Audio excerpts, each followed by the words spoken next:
Good morning, everyone. Welcome to the webinar on Getting Started with Machine Learning by Code Warriors. We are happy to have you on board. So, you are joining here, and we are assuming that you have basic knowledge of Python programming language. And the agenda of this webinar, this session is that we will cover the basics of machine learning. First of all, what is machine learning? Then moving forward to types of machine learning, and then 7 basic steps of machine learning. Then we will move forward to Python libraries like NumPy and Pandas. So guys, let's get started. First of all, we will talk about what is machine learning. Machine learning is the field of study that gives computer the ability to learn without being explicitly programmed. So guys basically machine learning क्या होता है कि ये ऐसा एक field है जिसमें हम कंप्यूटर्स को ब्रेन देते हैं। मतलब कंप्यूटर्स के पास थिंकिंग कैपेबिलिटी आ जाती है और हमें उसमें एक्सप्लिसिटली प्रोग्राम नहीं करना पड़ता है। इसका मतलब हमें उसमें बार बार हर चीज़ें नहीं बताना पड़ता कि ये ऐसे करना है, ये ऐसे करना है। वो कंप्यूटर खुद रिकॉग्नाइज करता है और खुद अपना प्रोसेस करता है। मशीन लर्निंग के हम अपने डे टू डे लाइफ में बहुत सारे एग्जांपल्स हैं जो हम यूज़ करते हैं। अगर हम बात करें तो फेसबुक की, अगर हम फेसबुक में कोई भी इमेज अपलोड करते हैं तो जैसे ही हमने इमेज अपलोड किया वैसे ही उसमें ऑटो टैग, अगर हमारे फ्रेंड्स है और वो फेसबुक पे है तो वो ऑटो टैग हो जाते हैं। तो इसके लिए फेसबुक मशीन लर्निंग का यूज़ करता है। फिर हमारा न्यूज़ फीड हम स्क्रॉल करते हैं, हम जैसी चीज़ को ज़्यादा लाइक करते हैं या कमेंट करते हैं उस टाइप के पोस्ट हमें ज़्यादा दिखते हैं। तो ये भी मशीन लर्निंग का एग्जाम्पल है। फिर गूगल की बात करें, हम कुछ भी टाइप करते हैं वो ऑटो कंप्लीट ऑप्शंस आते हैं सर्च में, सर्च बार में। ये भी एक मशीन लर्निंग का एग्जांपल है। फिर आप में से कोई ऐसा होगा नहीं जिसको सेल्फ ड्राइविंग कार्स के बारे में पता नहीं हो। ये भी पूरा मशीन लर्निंग का एग्जांपल है। फिर आजकल कॉल सेंटर्स ये सब में बोट्स का यूज़ करते हैं जो खुद रिप्लाई करते हैं। तो ये भी मशीन लर्निंग का एग्जांपल है। अब यूट्यूब और अमेजोन की बात करें तो यूट्यूब में हम देखते हैं कि हम कोई भी वीडियो देख रहे हैं तो हमें सजेशंस में उसके रिलेटेड बहुत सारे वीडियो आते हैं और हमारी जिस टाइप की लाइकिंग होती है हमें अपने फीड में उस टाइप के वीडियो ज़्यादा दिखते हैं। और अमेजोन में अगर हमने कोई भी प्रोडक्ट को कार्ट में ऐड किया है तो हमने उसको अभी परचेस नहीं किया, तो अमेजोन बार बार हमें उसकी एड्स दिखाता है। और साथ में हम अमेजोन की फीड में जाएंगे तो हमें उसके रिलेटेड ऐसे ही प्रोडक्ट्स दिखते हैं। तो गैस ये कुछ बड़ी कंपनीज है जो इस तरीके से मशीन लर्निंग को यूज़ करती है। अब हम बात करते हैं कि कितने टाइप्स के मशीन लर्निंग सिस्टम्स होते हैं। Basically machine learning system 3 types के होते हैं: सुपरवाइज लर्निंग, अनसुपरवाइज लर्निंग और रीएनफोर्समेंट लर्निंग। तो सुपरवाइज लर्निंग में क्या होता है गाइस कि हमें अपने मॉडल को ट्रेन करना पड़ता है लेबल डेटा के ऊपर, और अनसुपरवाइज लर्निंग में अनलेबल डेटा होता है। और अगर रीएनफोर्समेंट लर्निंग की बात करें तो रीएनफोर्समेंट लर्निंग में एक एजेंट होता है जो इंटरेक्ट करता है पूरे एनवायरनमेंट के साथ, और उसके एक्शन पे हम उसको या तो रिवॉर्ड देते हैं या तो उसको हम उसको एरर्स बताते हैं कि उसने क्या गलती की है।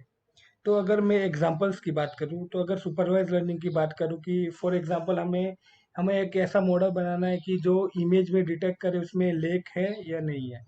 तो हमारे डेटा सेट में क्या होंगे, कुछ इमेजेस जिसमें लेक है, फिर कुछ इमेजेस जिसमें लेक नहीं है।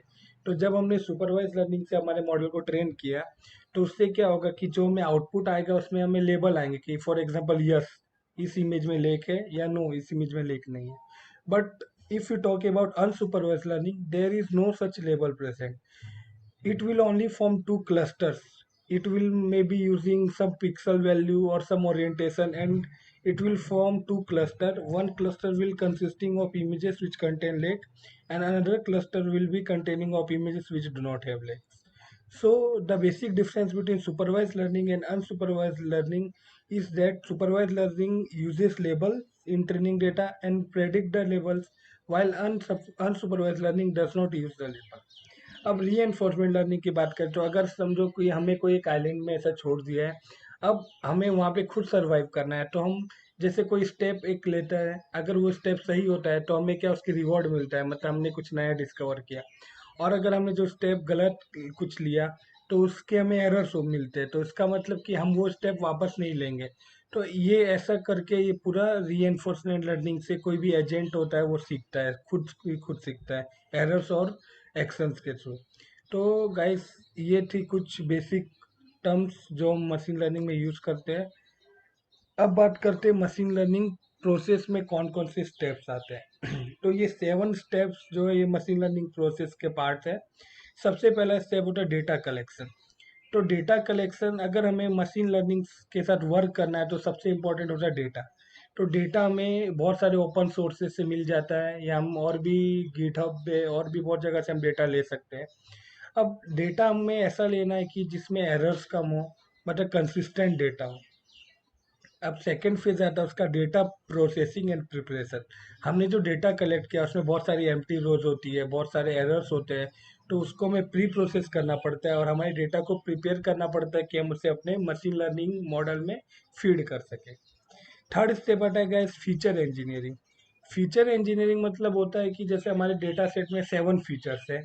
अब फॉर एग्जांपल अगर हमें प्रेडिक्ट करना है एक हाउस की प्राइस क्या है, तो हम उसके लिए क्या यूज़ कर सकते हैं, हाउस की लोकेलिटी, हाउस में कितने रूम्स है, हाउस हॉस्पिटल से कितना दूर है, फिर हाउस की स्क्वायर फीट क्या है। तो ऐसे हम बहुत सारे फीचर्स को यूज़ कर सकते हैं। तो गाइज हमें अपने मॉडल को ऑप्टिमाइज बनाने के लिए हमें ऐसे फीचर्स लेने पड़ते हैं जो फीचर्स रिलेवेंट हो मॉडल के हिसाब से। तो गाइज ये सब प्रोसेस, जो फीचर सिलेक्ट करने का, उसको रिमूव करने का, ये सब किस में आता है, फीचर इंजीनियरिंग में। उसके बाद हम गाइज करते हैं मॉडल सिलेक्शन। हम अलग अलग टाइप के एल्गोरिथम्स अप्लाई करके देखते हैं, फिर जो अच्छा आउटपुट देता है, जिससे हमें अच्छा रिजल्ट मिलता है, वो मॉडल हम सेव कर लेते हैं। फिर नेक्स्ट फिफ्थ स्टेप होता है guys model training and data pipeline. अब इसमें क्या होता है गाइज, जो हमने एल्गोरिथम सेलेक्ट किया उससे हम अपने उस डेटा सेट पे हम अपने मॉडल को ट्रेन करते हैं। और डेटा पाइपलाइन में क्या होता है, हम कुछ बैचेस बनाते हैं हमारे डेटा का, और ऐसा बैच बनाते हैं जो एफिशिएंटली वर्क करे मॉडल के साथ। तो फिर वो बैचेस में हम अपने डेटा को ट्रेन करते हैं। फिर गाइस सिक्स स्टेप आता है मॉडल वैलिडेशन। मॉडल वैलिडेशन में गाइस जो हमने अपने मॉडल को ट्रेन किया है, अब उस मॉडल को हमें टेस्ट करना है कि हमारा मॉडल जो अनसीन इमेजेस है या अनसीन डेटा है उस पर कैसा रिएक्ट करता है। तो उसके लिए हम मॉडल वैलिडेशन यूज़ करते हैं। अगर मॉडल वैलिडेशन स्टेप में हमारा मॉडल अच्छा परफॉर्म नहीं करता है, तो हम वापस से मॉडल सिलेक्शन फेज में जाकर वापस से हम नया मॉडल चूज कर सकते हैं। अब अगर मॉडल वैलिडेशन फेज सक्सेसफुल होता है, फिर लास्ट स्टेप होता है मॉडल परसिस्टेंस। क्या उसमें मॉडल परसिस्टेंस में हम क्या करते हैं, जो हमारा मॉडल रेडी है उसको हम प्रोडक्शन के लिए, कि न्यू लोगों के पास पहुंच सके, यूजर्स उसमें अपना डेटा डाल के प्रेडिक्ट कर सके, उसके लिए हम उसको भेज देते हैं। तो गैस ये कुछ बेसिक नॉलेज थी मशीन लर्निंग के बारे में। ये जो सारे फेजेस है इसके बारे में हम आगे की वेबिनार सीरीज में डिटेल में पढ़ेंगे। आज हम स्टार्ट करने वाले हैं पाइथन की दो लाइब्रेरीज के बारे में। फर्स्ट लाइब्रेरी है नमपाई और सेकेंड लाइब्रेरी है पांडा। तो गाइस स्टार्ट करते हैं नमपाई से। Start with नमपाई। NumPy is an open source Python library used for manipulating arrays. NumPy stands for numerical Python. So what is NumPy arrays? NumPy arrays are basically just Python list with some added features. We can easily convert a Python list into a NumPy array using NumPy np.array function. So let's have a look at the code. I am first line I am importing NumPy and giving it as an alias as np। और second line में guys हमने np.array function use किया है, और उसमें हमने Python list pass किया है first argument, which is a compulsory argument. And second argument data type है, which is a optional argument. अब अगर हम इस कोड को रन करते हैं तो यहाँ पे हमारा पाइथन नंपाई एरे क्रिएट हो चुका है, जिसकी डेटा टाइप है फ्लोट, जैसा हमने मेंशन किया था आर्ग्यूमेंट में। अब इसकी एक इम्पॉर्टेंट बात ये है, अगर मिक्स मिक्स टाइप के एरेज होते हैं, फॉर एग्जांपल फ्लोट भी है उसमें, इंटीजर भी है। इसका एक एग्जांपल हमें नीचे देख सकते हैं। तो जो रिजल्टिंग एरे बनेगा वो बनेगा फ्लोट का, क्योंकि फ्लोट क्या है, उसका लेवल हाई है इंटीजर से। अगर वैसे ही हम स्ट्रिंग यूज करते हैं और फ्लोट यूज करते हैं, तो स्ट्रिंग का लेवल हाई है फ्लोट से, तो जो नंपाई एरे बनेगा वो स्ट्रिंग टाइप का बनेगा। तो ये थी basic introduction about NumPy arrays. Now we will move forward and look at the copying. Copy जो है वो एक नेक्स्ट फीचर है नंपाई एरे का। अगर हम इक्वल टू, या जिसे हम असाइनमेंट ऑपरेटर भी बोलते हैं, अगर हम वो यूज करते हैं, चाहे वो पाइथन लिस्ट हो चाहे वो नंपाई एरे हो, तो वो क्या करता है, एक रेफरेंस से उसको रेफरेंस देता है। मतलब ऐसा बोल सकते हैं कि अगर हमने जिसको रेफरेंस दिया हम उसमें कुछ चेंजेस करेंगे, तो हमारा हमारा जो ओरिजिनल वेरिएबल है वो भी चेंज हो जाएगा। अगर हम यहाँ पर देखें एग्जांपल में, हमारे ए जो है हमारा नंपाई एरे 0 और 1 उसकी वैल्यू है, एक रो है 2 कॉलम्स है। बी एक और नंपाई एरे 1D एरे, जिसमें 9 और 8 उसकी दो वैल्यू है। अब हमने यहाँ पर क्या किया है, सी एक नया नंबर एरे बनाया है जिसको हमने रेफरेंस ए का दिया है। तो अगर हम यहाँ पे अब सी में कुछ भी चेंजेस करते हैं तो वो चेंजेस ए में भी इफेक्ट होगा। तो चलो हम इसको एग्जांपल के थ्रू देखते हैं। सबसे पहले हमने ए को प्रिंट किया, तो ए क्या प्रिंट हुआ, जो ओरिजिनल वैल्यू थी 0 और 1। अब हमने सी ऑफ जीरो मतलब सी की जो फर्स्ट इंडेक्स थी उस पर हमने चेंज किया और उसको 5 कर दिया। तो ए तो पहले से क्या था, 0 1। अब चेक करते क्या ए भी चेंज हुआ है, हाँ राइट गाइस। ए की वैल्यू क्या हो चुकी है, 0 की जगह 5, क्योंकि हमने सी में चेंज किया और सी के पास ए का रेफरेंस था। तो सी में हम जो भी चेंजेस करेंगे वो क्या होगा, ए में भी चेंज होगा। तो ऐसा प्रॉब्लम आगे कभी हमारे कोड में ना हो, तो उसके लिए numpy में जो फंक्शन है वो क्या है, कॉपी फंक्शन। अगर हम ऐसे, हमने डी नाम का एक नया numpy एरे बनाया और उसमें हमने बी डॉट कॉपी किया, तो ये एक रेफरेंस पास नहीं करेगा, ये एक नया numpy एरे बना देगा। अब हम यहाँ डी में कुछ भी चेंजेस करें तो वो चेंज बी में अफेक्ट नहीं होगा, जैसा हम ये एग्जांपल में देख सकते हैं। तो ये थी कॉपिंग। Okay guys, so next operation है कास्टिंग। नंपाई एरेस में कास्टिंग करने के लिए हम एस टाइप फंक्शन का यूज़ करते हैं। अब बेसिकली कास्टिंग होता क्या है, फॉर एग्जांपल अगर हमारे पास ये नंपाई एरे 0 1 2, अगर हम ये नंपाई एरे बनाते हैं तो इसकी डेटा टाइप बाय डिफॉल्ट क्या होगी, इंटीजर। अब हमें इसकी डेटा टाइप इंटीजर से फ्लोट चेंज करनी है, तो उसके लिए कास्टिंग का यूज़ होता है। अब अगर हम इंटीजर से फ्लोट डेटा टाइप चेंज कर रहे हैं, मतलब लोअर लेवल के डेटा टाइप से हायर लेवल के डेटा टाइप तक चेंज कर रहे हैं, तो इसको हम बोलते हैं अपकास्टिंग। अगर हम हायर लेवल के डेटा टाइप से लोअर लेवल के डेटा टाइप पे चेंज करते हैं तो उसको बोलते हैं डाउनकास्टिंग। तो चलो गाइस का वर्किंग देखते हैं। सबसे पहले हमने इसका नंपाई एरे बनाया है 0 1 2, उसकी डेटा टाइप हमने प्रिंट की, तो क्या प्रिंट हुआ, इंटीजर। अब मुझे इसकी डेटा टाइप को चेंज करना है, तो उसके लिए हम एस टाइप फंक्शन यूज करते हैं और उसमें सिर्फ एक आर्ग्यूमेंट देते हैं, और वो आर्ग्यूमेंट है न्यू डेटा टाइप जो हमें देना हो। तो न्यू डेटा टाइप हमने यहाँ फ्लोट 32 दिया है। अब हम इसकी डेटा टाइप प्रिंट करेंगे, तो यहाँ पे क्या प्रिंट होगा, फ्लोट 32। तो ये थी कास्टिंग। अब नेक्स्ट ऑपरेशन जो होता है N N. N N actually होता है कि अगर कोई ऐसा इंडेक्स है जिसमें हमें पता नहीं क्या वैल्यू रखनी है या हम उसको एम्प्टी नहीं छोड़ सकते, तो हम वहाँ पे एन एन रखते हैं। एन एन का मतलब होता है फिल्टर वैल्यू या तो इनकम्प्लीट डेटा है वहाँ पर। बट इसके साथ एक रेस्ट्रिक्शन है, वो क्या है कि हम एन एन अगर कोई भी नंबर एरे में रखते हैं तो उसकी डेटा टाइप हम इंटीजर नहीं रख सकते। चलो गाइस इसका एग्जांपल्स देखते हैं। पहला नंबर एरे है, इसमें हमने पहला एलिमेंट एन एन रखा है, फिर 1 2। अब अगर हम इसको प्रिंट करेंगे तो ये यहाँ पे गाइस अपकास्ट हो चुका है फ्लोट में और प्रिंट हो गया। अब नेक्स्ट एरे जो है उसमें हमने एक स्ट्रिंग रखा है, तो ये भी जो है अपकास्ट हो चुका है स्ट्रिंग में और प्रिंट हो गया। बट अगर हमने यहाँ पर एक नंपाई एरे पास किया है और इसकी डेटा टाइप हमने इंटीजर बताई है, तो इससे क्या होगा, इसमें एरर आएगी, क्योंकि जब भी हम एन एन यूज करते हैं उसकी डेटा टाइप हम इंटीजर कभी नहीं रख सकते। तो जैसा गाइस यहाँ देख सकते हैं वैल्यू एरर आई है क्योंकि हमने इसकी डेटा टाइप को इंटीजर रखा है। तो ये था गाइस एन एन का कंसेप्ट। और लास्ट कॉन्सेप्ट है इन्फिनिटी का। इन्फिनिटी, अगर हम बात करें तो अगर हमें इन्फिनिटी को रिप्रेजेंट करना है नमपाई में, तो हम उसके लिए np.inf यूज करते हैं। inf मतलब इन्फिनिटी।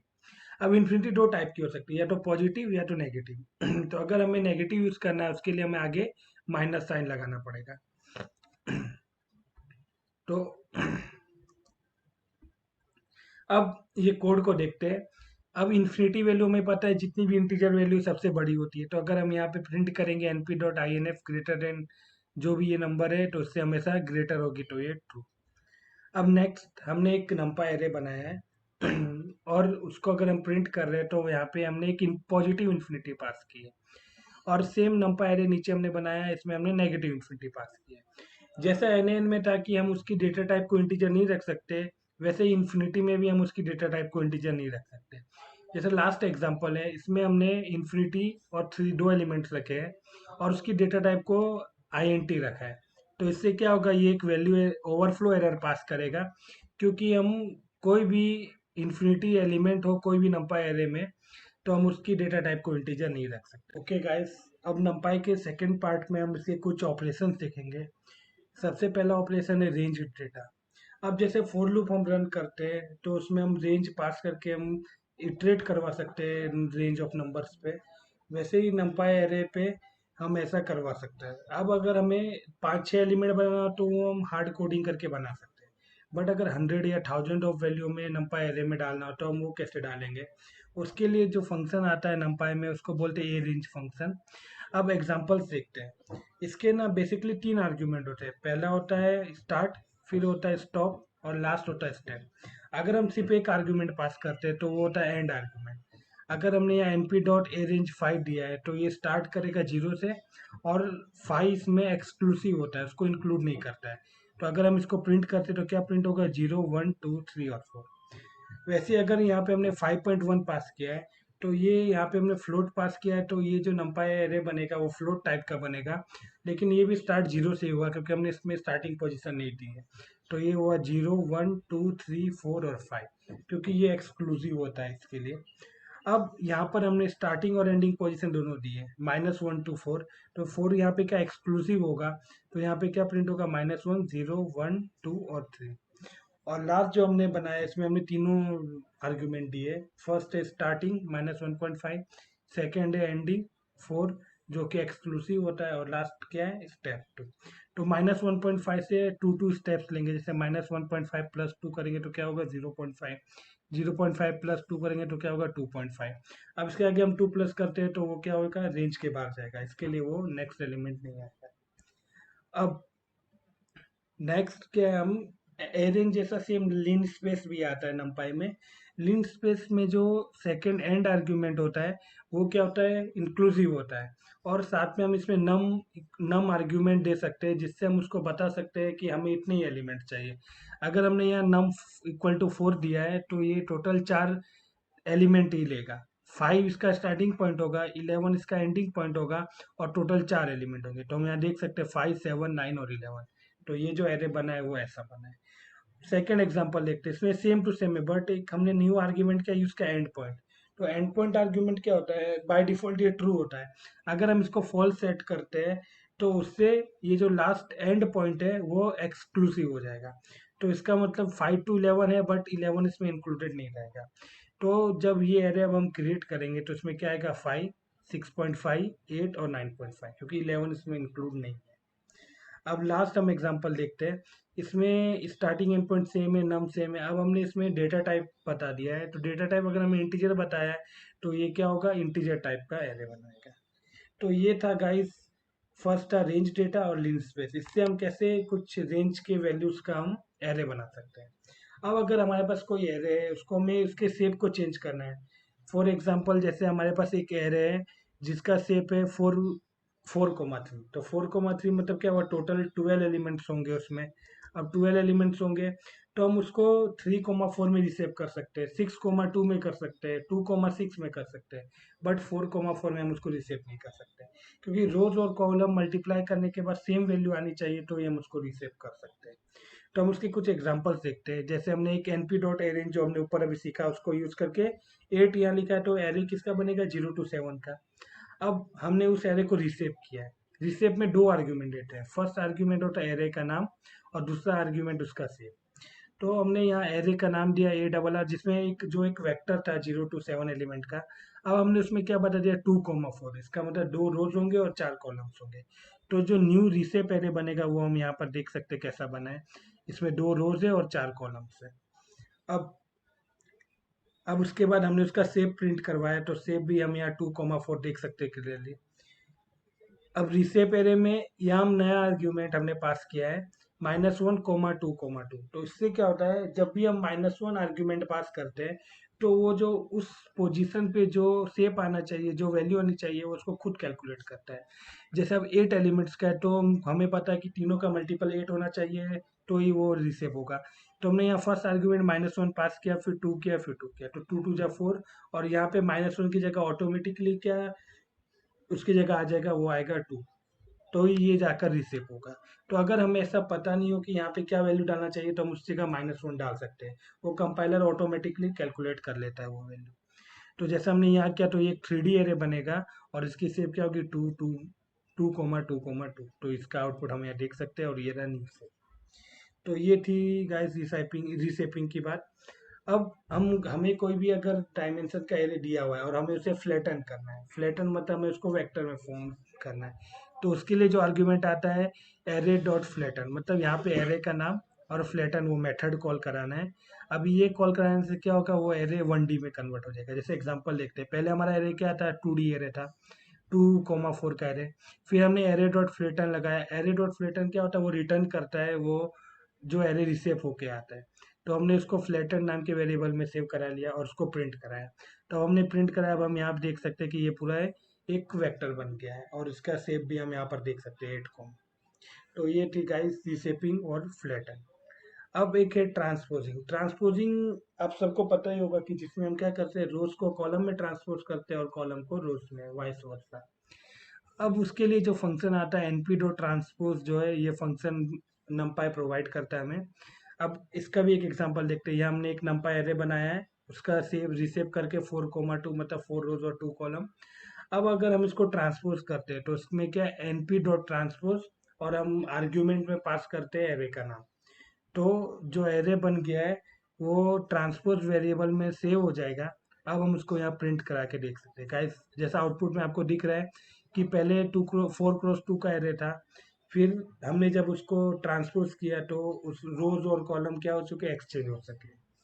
तो जो नया एरे बना है वो क्या है, 2,4 से। तो ये थी गाइस ट्रांसफॉर्म।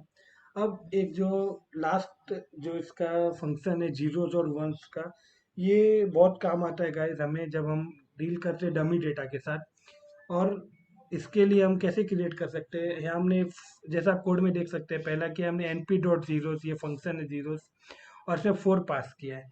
जब हमने 4 पास किया तो ये क्या करेगा, 4,1 शेप का एक एरे बना देगा, मतलब जिसमें सिर्फ 1D एरे होगा 4 एलिमेंट्स का। और उसमें क्या होंगे, सारे जीरोस होंगे, जैसे यहाँ आप आउटपुट में देख सकते हैं। अब उसके बाद same to same np dot one से, और इसमें आर्ग्यूमेंट में बस हमें सेव पास करना होता है।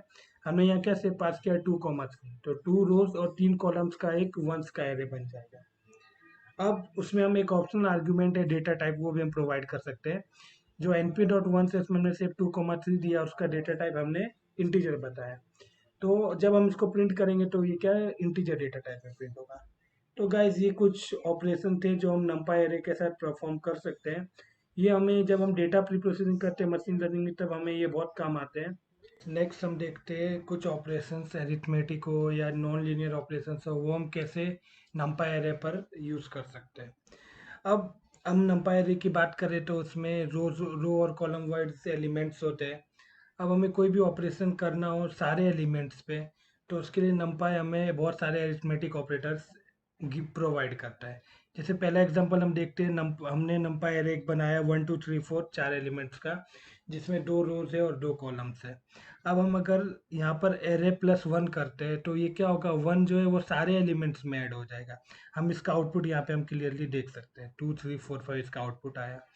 वैसे ही अगर हमें सब्ट्रैक्ट करना है तो हम एरे का नाम और फिर माइनस, उसके बाद जो भी वैल्यू उससे सब्ट्रैक्ट करना है वो हम यहाँ डाल सकते हैं, तो एरे के सारे एलिमेंट इस वैल्यू से सब्ट्रैक्ट हो जाएंगे।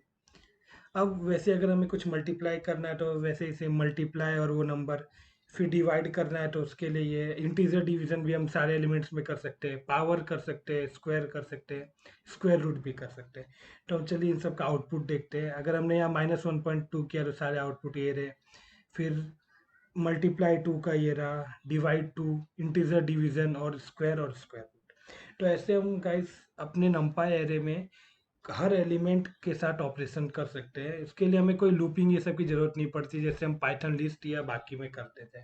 तो ये हमें numpy एरे बहुत अच्छी फैसिलिटी प्रोवाइड करते हैं। अब नेक्स्ट ऑपरेशन क्या है, non linear function. Non linear function में मोस्टली एक्सपोनेंशियल और लॉगरिथमिक फंक्शंस आते हैं। अब जैसा कि हम देख सकते हैं कि एक्सपोनेंट में हम बेस ई व बेस 2 ऐसे हम ऑपरेशन कर सकते हैं। वैसे सेम लॉगरिथमिक में भी बेस ई, बेस 2, बेस 10, अपनी मर्जी से जो जैसा बेस चाहिए हम वैसे ऑपरेशन कर सकते हैं। अब अगर हमें कुछ स्पेशल वैल्यू हमारे एरे में चाहिए तो हम उसके लिए np डॉट ई या np डॉट पाई यूज़ कर सकते हैं। अगर हम np डॉट ई यूज़ करते तो उसमें ई की वैल्यू आएगी हमारे numpy एरे में, और np डॉट पाई यूज़ करते तो पाई की वैल्यू आएगी। पहला एग्जांपल देखते हैं। हमने एक 1 2 3 4 2 by 2 का एक मैट्रिक्स बनाया है, एरे बनाया है। अब हमने एक्सपोनेंट यूज़ किया तो उससे क्या होंगे, यहाँ हम देख सकते हैं बेस ई में सारे इसके एक्सपोनेंट के रिजल्ट यहाँ आ गए। अब सेम टू सेम अगर हमें स्क्वायर करना है तो हम यहाँ पर क्या कर सकते हैं, EXP2 यूज़ कर सकते हैं, क्योंकि हमें स्क्वायर करना है तो उसका आउटपुट हम यहाँ देख सकते हैं। सेम अगर हमें लॉग करना है तो उसके लिए हमने एक और एरे बनाया है यहाँ पे। उसके 4 एलिमेंट है 1 10, और यहाँ np डॉट ई और np डॉट पाई का स्पेशल वैल्यू जो मैंने आपको अभी बताया है कि जिसमें np डॉट ई मतलब ई की वैल्यू आएगी, np डॉट पाई मतलब पाई की वैल्यू आएगी। अब अगर हम np डॉट लॉग लिखते तो नेचुरल लॉगरिथम होगा, मतलब ई बेस के साथ। सिमिलरली np डॉट लॉग 10 लिखते तो बेस 10 के साथ इसका लॉगरिथम होगा।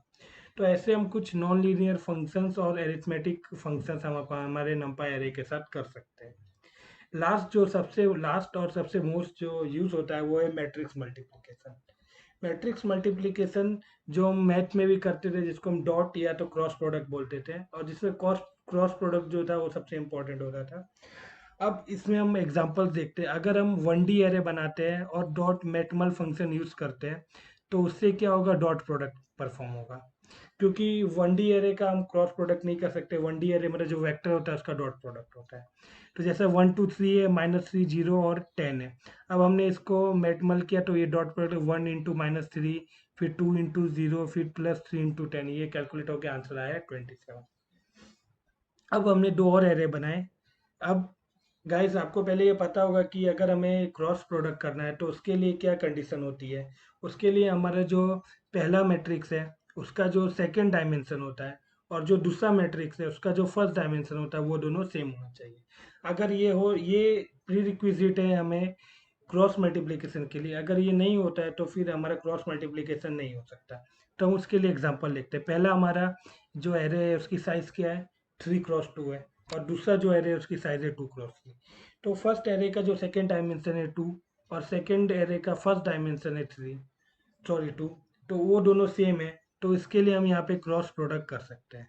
तो अगर हमने np डॉट मेटमल एरे 3 4 किया तो दोनों के जो डायमेंशन है वो सेम आ रहे हैं जो हमें चाहिए मैट्रिक्स मल्टीप्लिकेशन के लिए, तो हम ये परफॉर्म हो जाएगा और इसका आउटपुट ये रहा।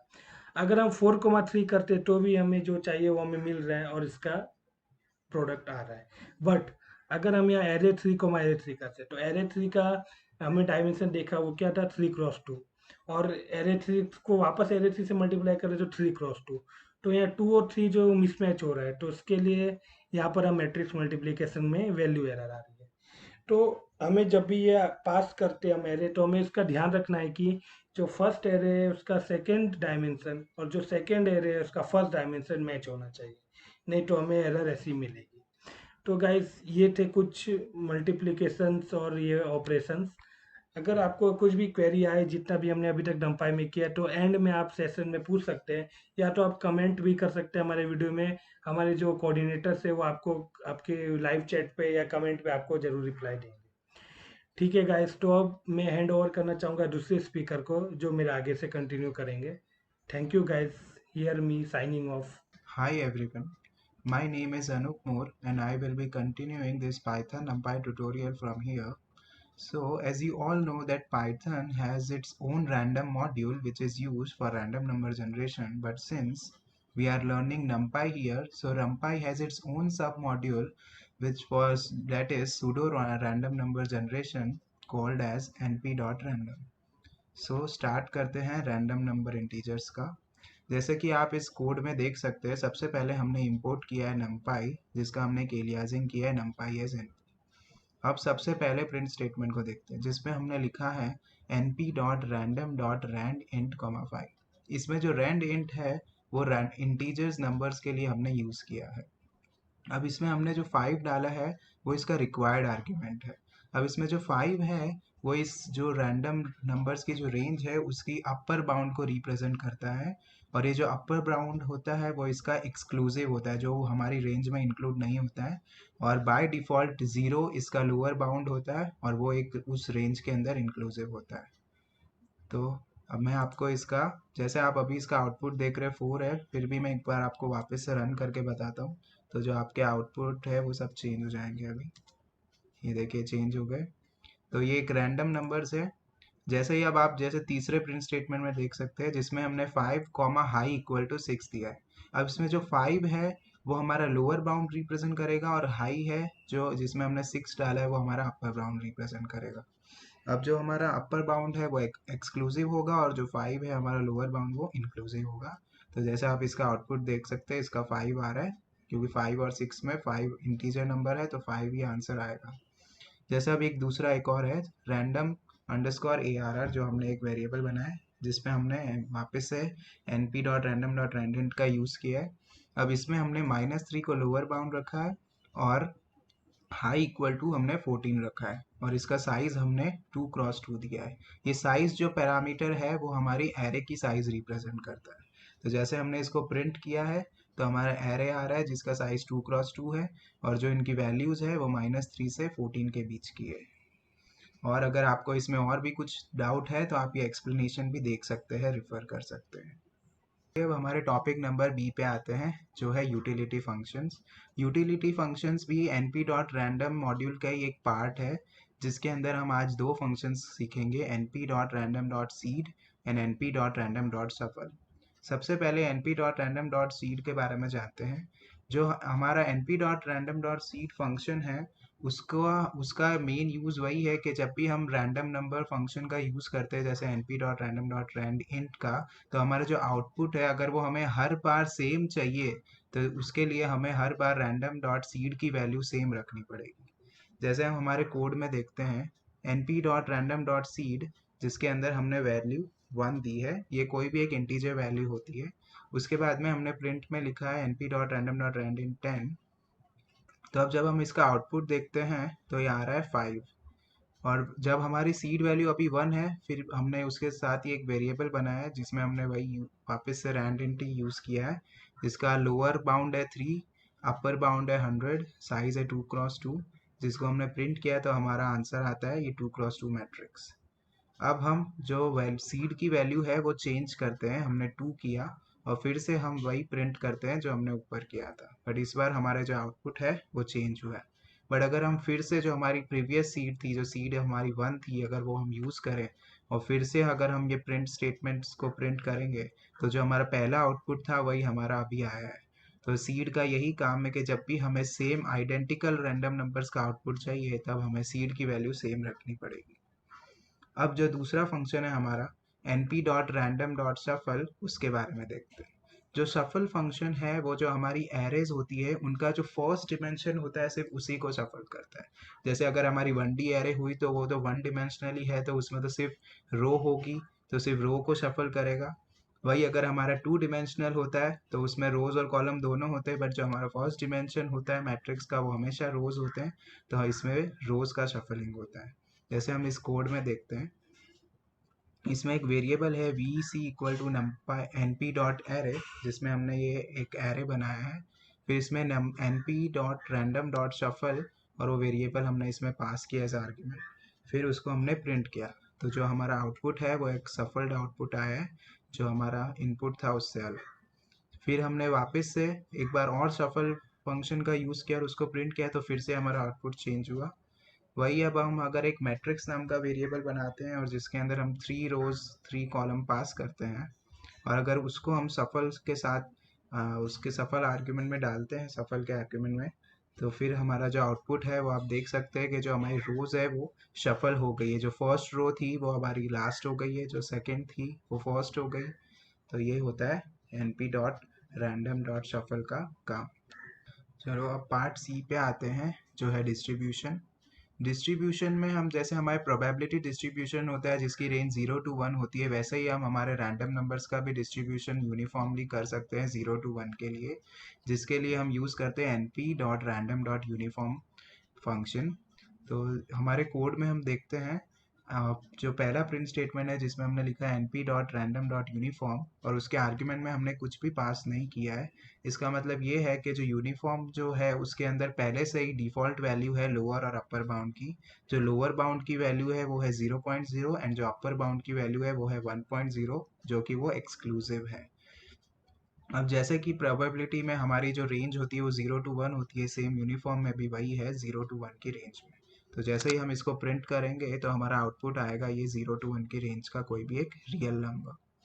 अब जैसे सेकंड प्रिंट स्टेटमेंट देखते हैं जिसमें हमने आर्ग्यूमेंट पास किया लो एंड हाई, जिसके लो की वैल्यू है -1.5 एंड हाई की वैल्यू है 2.2।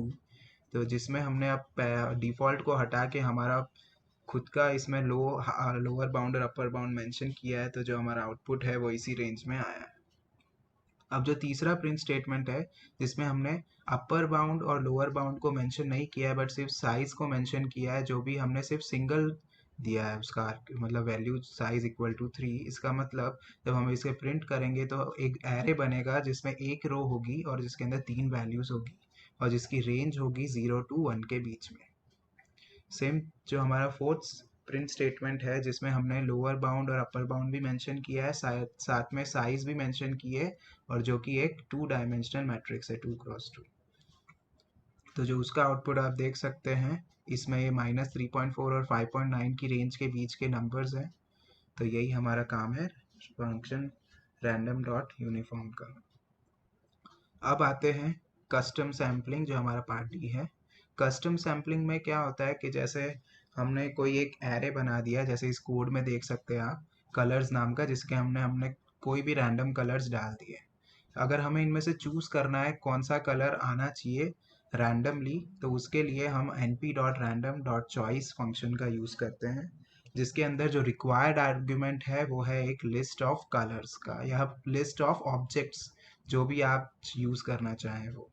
तो सबसे पहले जो प्रिंट स्टेटमेंट है जिसमें np.random.choice है, जिसके अंदर हमने colours as a argument pass किया है, तो उसका जो आउटपुट आ रहा है ग्रीन, जो भी एक रैंडमली आया, तीनों में से कुछ भी आ सकता था।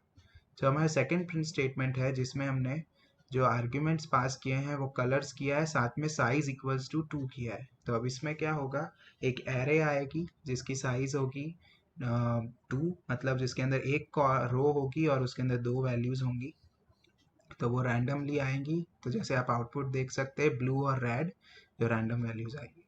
तीसरा जो प्रिंट स्टेटमेंट है जिसमें हमने कलर्स के साथ साइज इक्वल टू 2 क्रॉस 2 डाला है, मतलब ये एक एरे बनेगा 2 क्रॉस 2 का। और ये जो p वाला जो हमारा आर्ग्यूमेंट है, ये हमारी प्रोबेबिलिटी वैल्यूज है हर एक कलर की। जैसे हमारा पहला कलर रेड है तो उसकी प्रोबेबिलिटी 0.8 है, ब्लू है उसकी 1.19 एंड ग्रीन की 0.01 है। और ये हमेशा याद रखना है कि जो हमारी प्रोबेबिलिटीज़ की जो ये वैल्यू हमने दी है, इनका सम हमेशा 1 होना चाहिए। तो जैसे कि आप इसका आउटपुट देख सकते हैं, जो हमारी एरे बनी है 2 क्रॉस 2 की, और जिसकी जिसकी सबसे ज़्यादा प्रोबेबिलिटी है वो कलर इसमें सबसे ज़्यादा है। जैसे रेड की 0.8 है, तो वो कलर इसमें सबसे ज़्यादा है, रेड रेड रेड, और एक ब्लू है। और ग्रीन की प्रोबेबिलिटी सबसे कम है, तो ग्रीन का इसमें कोई नहीं है। तो थैंक यू ये वाली मॉड्यूल को ध्यान से सुनने के लिए। हाय एवरीवन, आज हम स्टार्ट करेंगे हमारी मॉड्यूल नंबर 5, जो कि है इंडेक्सिंग इन नंपाई एरे। तो इसका जो सबसे पहला पॉइंट है, पॉइंट ए, वो है हमारा एरे एक्सेसिंग। जैसे कि हम पाइथन लिस्ट को एक्सेस करते हैं, वैसे ही हम नंपाई के अंदर नंपाई एरेस को एक्सेस कर सकते हैं। और जैसे हम पाइथन में नेस्टेड लिस्ट को एक्सेस करते हैं, वैसे ही हम नंपाई की जो मल्टी डायमेंशनल एरे हैं उनको भी सिमिलर वे में एक्सेस करेंगे। तो जो आप ये अभी पहला कोड देख सकते हैं, इसके अंदर हमने पहले नंपाई को इंपोर्ट किया है। उसके बाद हमने एक ARR नाम का वेरिएबल लिया है, जिसके अंदर np.array हमने एक 1 to 5 का एक एरे बनाया है। अब अगर हमें इसका पहला एलिमेंट एक्सेस करना है तो हम प्रिंट में लिखेंगे ARR स्क्वायर ब्रैकेट में 0। तो जो इसका आउटपुट है वो 1, जो कि इसका पहला एलिमेंट है। वैसे ही अगर हमें इसका लास्ट एलिमेंट एक्सेस करना है तो हमने लिखा है ARR ऑफ 4, जिसका आउटपुट आप देख सकते हैं 5 आया है। अब एक और हमने अब ARR वेरिएबल के अंदर np.array, और अब हमने 2 क्रॉस 2 का एक एरे इसमें बनाया है। जिस तो अब अगर हम प्रिंट में लिखते हैं ARR ऑफ 0, इसका मतलब ये पहले कॉलम को एक्सेस करेगा, क्योंकि ये एक तरह से एक नेस्टेड लिस्ट है, जो एक लिस्ट के अंदर दूसरी लिस्ट है। तो जो उसका पहला एलिमेंट है वो है 6,3, तो इसलिए जो हमारा आउटपुट होगा वो है 6,3। अब जो हमारा दूसरा पॉइंट है बी, वो है स्लाइसिंग। तो नंपाई एरे के अंदर भी हम स्लाइसिंग कर सकते हैं, जैसे कि हम पाइथन लिस्ट के अंदर करते हैं, जिसमें हम कॉलन ऑपरेटर का यूज़ करते थे। जैसे कि आप इस कोड में देख सकते हैं, ये कोड 1 डायमेंशनल नंपाई एरे के लिए है। ARR इक्वल टू np.array, जिसमें 1 to 5 हमने एलिमेंट डाले हैं। पहला प्रिंट स्टेटमेंट है जिसमें हमने एरे और स्क्वायर ब्रैकेट में सिर्फ कॉलन पास किया। इसका मतलब क्या कि जितने भी एलिमेंट्स हैं एरे के अंदर, वो सबके सब रिटर्न होंगे। तो आप जैसे आउटपुट में देख सकते हैं 1 to 5 सारे एलिमेंट रिटर्न हुए। जो दूसरा प्रिंट स्टेटमेंट है जिसमें 1 और कॉलन लिखा है, इसका मतलब जो हमारी इंडेक्स 1 है वहाँ से लेके जो हमारी लास्ट इंडेक्स है वहाँ तक सारे एलिमेंट हम रिटर्न करेंगे। तो हमारी जो इंडेक्स 1 है वो 2 जिसपे हमारा एलिमेंट 2 है, तो एलिमेंट 2 से लेके एलिमेंट 5 सारे रिटर्न होंगे। तो 2 3 4 5 आप यहाँ आउटपुट में देख सकते हैं। अब हमारा तीसरा प्रिंट स्टेटमेंट है जिसमें लिखा है 2:4। तो इसका मतलब जो हमारी स्टार्टिंग इंडेक्स है वो होगी 2 और जो हमारी एंडिंग इंडेक्स है वो है 4, जो कि 4 एक्सक्लूसिव होता है, जैसा कि हमने आगे के एग्जांपल्स में भी देखा था। तो जो हमारी सेकेंड इंडेक्स है उधर कौन सा एलिमेंट है, हमारा 3 है, और जो हमारी फोर्थ इंडेक्स है उस पर हमारा 5 है। तो इसका मतलब जो हमारा आउटपुट होगा वो 3,4 होगा, क्योंकि जो लास्ट इंडेक्स है वो एक्सक्लूसिव रहता है। अब जो हमारा पांचवा प्रिंट स्टेटमेंट चौथा प्रिंट स्टेटमेंट है जिसमें हमने कॉलन -1 लिखा है।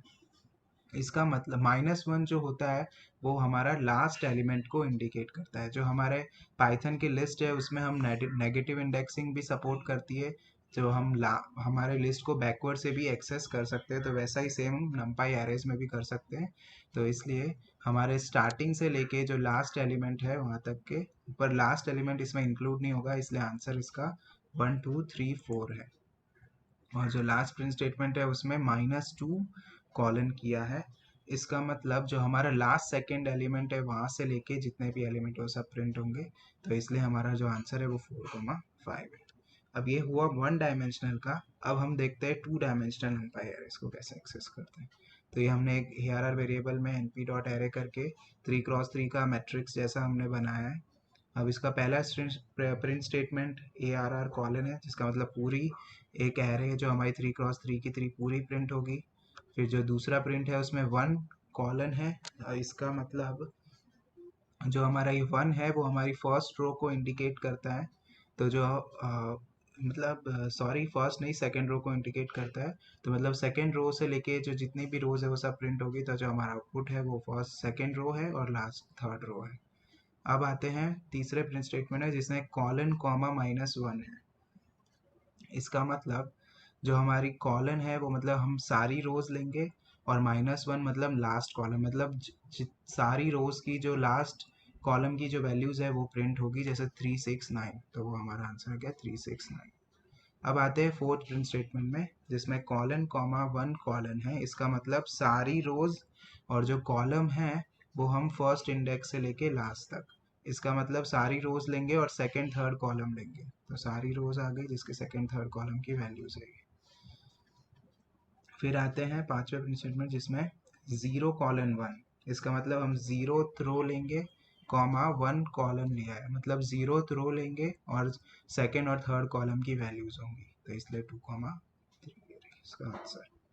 अब आते हैं लास्ट में जिसमें 0th column comma 0th row comma 1 colon लिया है, तो मतलब जो 0th रो होगी और 1 कॉलन मतलब सेकेंड और थर्ड कॉलम, तो इसका आंसर 2,3 है।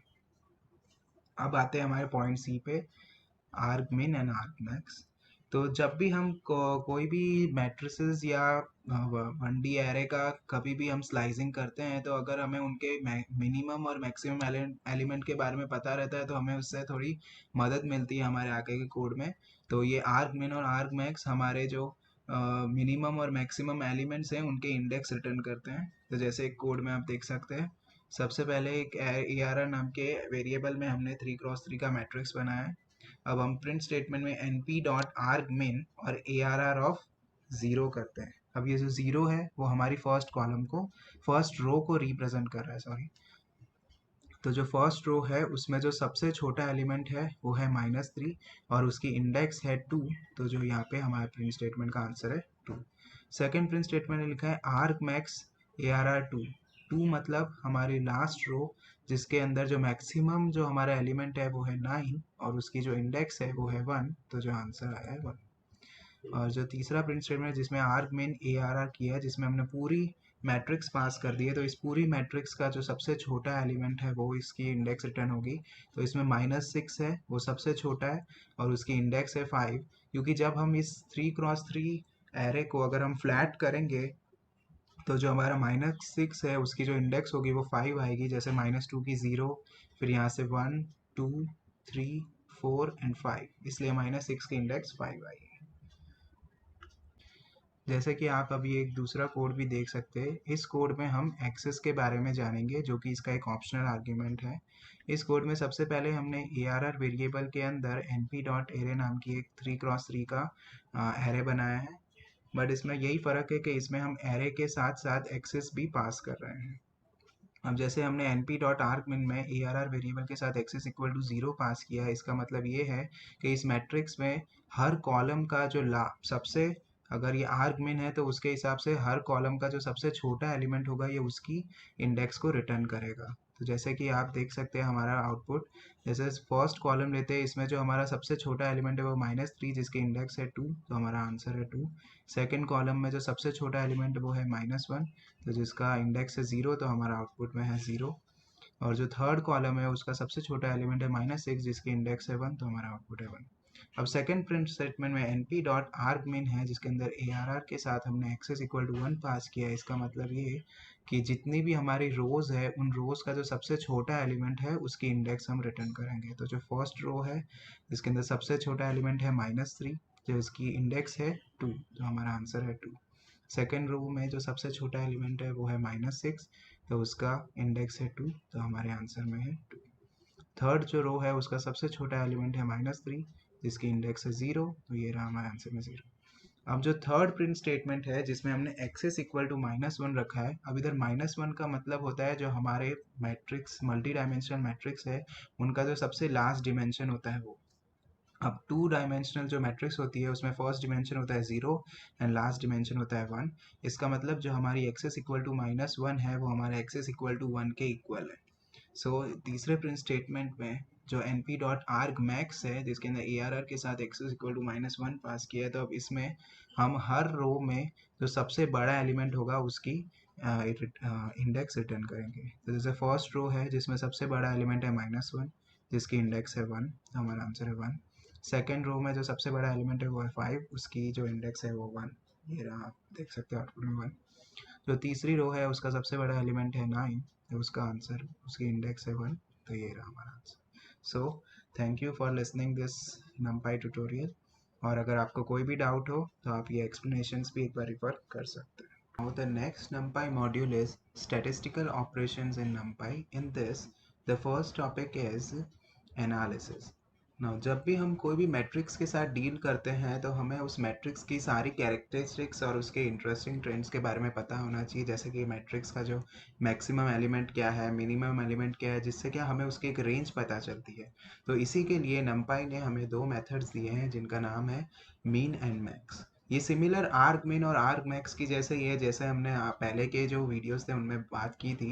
बट इनका यही डिफरेंस है कि जो मीन और मैक्स मेथड है वो हमारे मैट्रिक्स के जो मिनिमम और मैक्सिमम एलिमेंट है वो रिटर्न करते हैं। तो हमारे कोड पे आते हैं। इस कोड में हमने एक ARR वेरिएबल लिया है और उसमें हमने 3x3 मैट्रिक्स की वैल्यूज इनपुट ली है।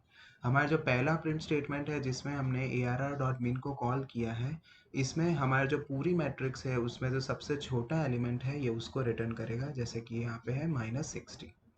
नाउ जो सेकंड प्रिंट स्टेटमेंट है जिसमें हमने डॉट मैक्स का यूज़ किया है वो हमारे पूरे मैट्रिक्स का जो मैक्सिमम एलिमेंट है वो रिटर्न करेगा, जैसे कि आप देख सकते हैं 72। जो हमारा तीसरा प्रिंट स्टेटमेंट है जिसमें हमने ARR.min के साथ अंदर एक्सेस आर्ग्यूमेंट को पास किया है और उसकी वैल्यू 0 रखी है।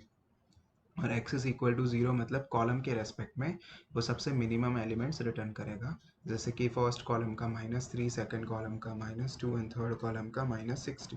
वही हमारे आउटपुट में दिया हुआ है। अब फोर्थ प्रिंट स्टेटमेंट में हमने r.max यूज़ किया है और इसमें हमने एक्सेस -1 किया है, और एक्सेस -1 इक्वल टू हमारा लास्ट डिमेंशन जो कि एक्सेस इक्वल टू 1। तो इसमें हमारे रोज के रेस्पेक्ट में जो मैक्सिमम एलिमेंट है वो आएगा, जैसे कि फर्स्ट रो का 72, सेकेंड रो का 3 एंड थर्ड रो का है 4, वही आउटपुट में है। सो अब हमारे दूसरे टॉपिक पे चलते हैं जो है स्टैटिस्टिकल मैट्रिक्स। जैसे कि हम हमारे जो भी डेटाज होते हैं जिन पे हम हमारे स्टैटिस्टिकल ऑपरेशंस यूज़ करते हैं, जैसे मीन, वेरिएंस, मीडियन एक्सेट्रा, तो वैसे ही हम नंपाई की जो एरेज हैं उनके ऊपर भी ये सारे मेथड अप्लाई कर सकते हैं। तो जैसे कि कोड पे हम देखते हैं कि हमने एक एरे लिया है 3x3 का, हम उसके ऊपर सबसे पहले np.mean मेथड अप्लाई करते हैं और जिसके अंदर हमने एरे पास किया है, और इसके अंदर जो रिक्वायर्ड आर्ग्यूमेंट होता है वो हमारा एरे। तो इसका जो आउटपुट आएगा वो इस पूरी मैट्रिक्स का मीन आएगा। वही सेकंड प्रिंट स्टेटमेंट में हमने np डॉट वेयर यूज़ किया है जो इस पूरी मैट्रिक्स का वेरिएंस बताएगा, और हमने np डॉट मीडियम यूज़ किया है, मीडियन, जिसके अंदर इस पूरी मैट्रिक्स का वो मीडियन बताएगा। बट जो हमारा फोर्थ प्रिंट स्टेटमेंट है उसमें हमने एरे के साथ हमारा जो कीवर्ड आर्ग्यूमेंट है एक्सेस वो हमने डाला है। जो एक्सेस है उसको हमने -1 स्पेसिफाई किया है। इसका मतलब हमारा जो रो है उसके रेस्पेक्ट में हमें मीडियन मिलेगा। तो जैसे कि आप देख सकते हैं फर्स्ट रो का है 3, सेकेंड रो का है 1 एंड जो थर्ड रो है उसका है -2। सो यहाँ पे हमारी मॉडल ख़त्म होती है। आपको कोई भी डाउट हो तो आप इस सारे मटेरियल्स को रिफ़र कर सकते हैं। Thank you. Now our next NumPy module is aggregation operations in NumPy, and in this the first topic is summation. जैसे कि आपने अभी तक के प्रीवियस वीडियोस में देखा होगा कि हमने मल्टीपल एरेज का सम किया था, उनके एलिमेंट्स वाइज सम किए थे, बट अभी तक हमने किसी भी सिंगल एरे के अलग अलग एलिमेंट्स का सम नहीं किया था। तो उन्हीं का सम करने के लिए नंपाई ने हमें np.sum मेथड दिया है। तो हम सबसे पहले कोड में देखते हैं कि ये कैसे काम करता है। तो सबसे पहले हमने एक ARR ऑब्जेक्ट वेरिएबल लिया है जिसको हमने 3x3 एरे पास किया है। अब सबसे पहले हमारा जो पहला प्रिंट स्टेटमेंट है जिसमें हमने np.sum और उसके अंदर arr को पास किया है, तो इसमें हमने एक्सेस आर्ग्यूमेंट को पास नहीं किया है। तो ये बाय डिफ़ॉल्ट जो पूरे मैट्रिक्स का सम है वो हमें रिटर्न करके देगा, जैसे कि आप देख सकते हैं 18 यहाँ पे दिया है इसने। जो सेकंड प्रिंट स्टेटमेंट है जिसमें np.sum के साथ arr comma axis equal to 0 हमने पास किया, तो इसका मतलब ये कॉलम के रेस्पेक्ट में हमें सम प्रोवाइड करेगा। तो जैसे फर्स्ट कॉलम का सम है -2, सेकंड का है 73 एंड थर्ड का है -53। और सिमिलरली अगर एक्सेस इक्वल टू 1 रखा है तो ये हमें सारे रोज के रेस्पेक्ट में सम प्रोवाइड करेगा, जैसे कि आप यहाँ आउटपुट में देख सकते हैं।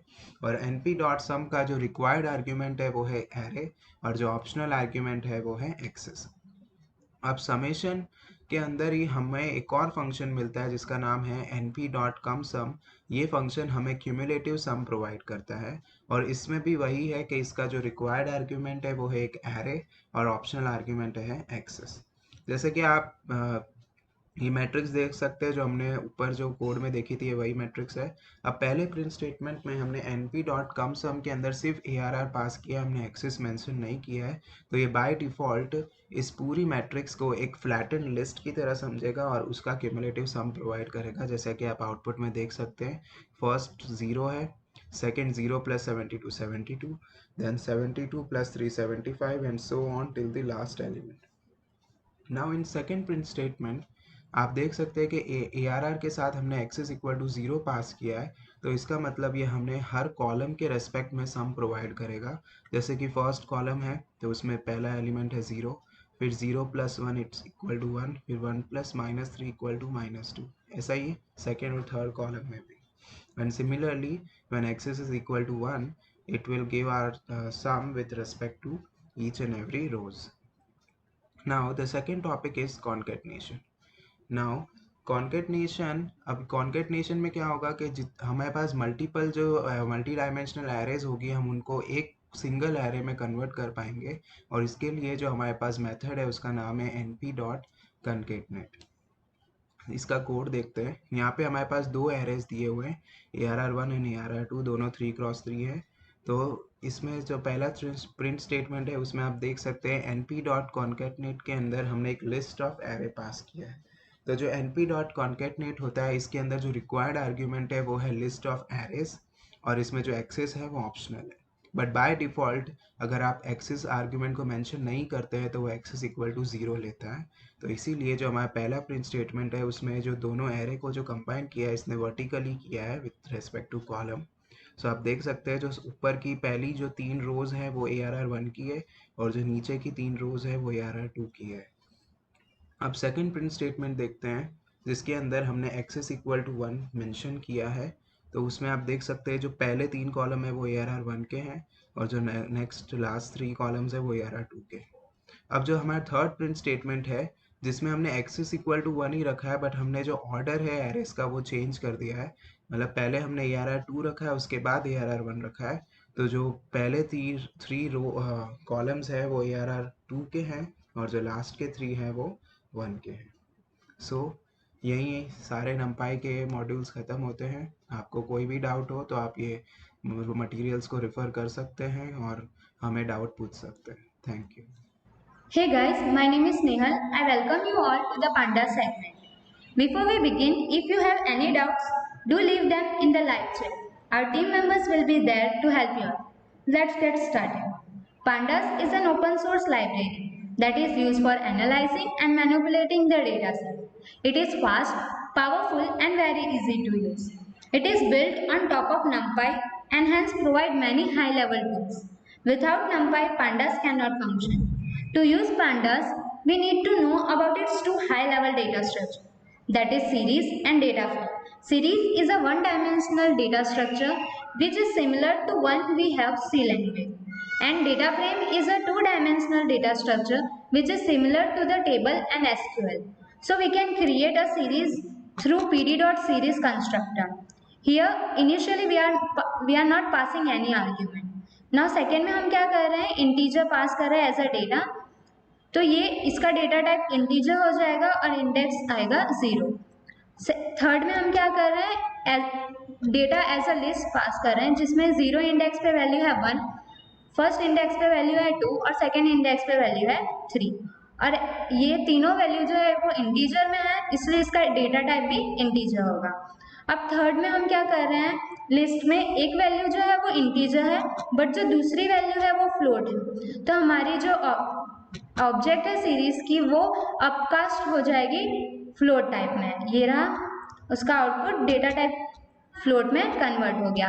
अब अगर हम चाहे तो डेटा टाइप चेंज भी कर सकते हैं बट उसके लिए हमें नंपाई का यूज करना पड़ेगा, तो हम डेटा टाइप में डाल सकते हैं np डॉट जो भी हमें डेटा टाइप चाहिए वो।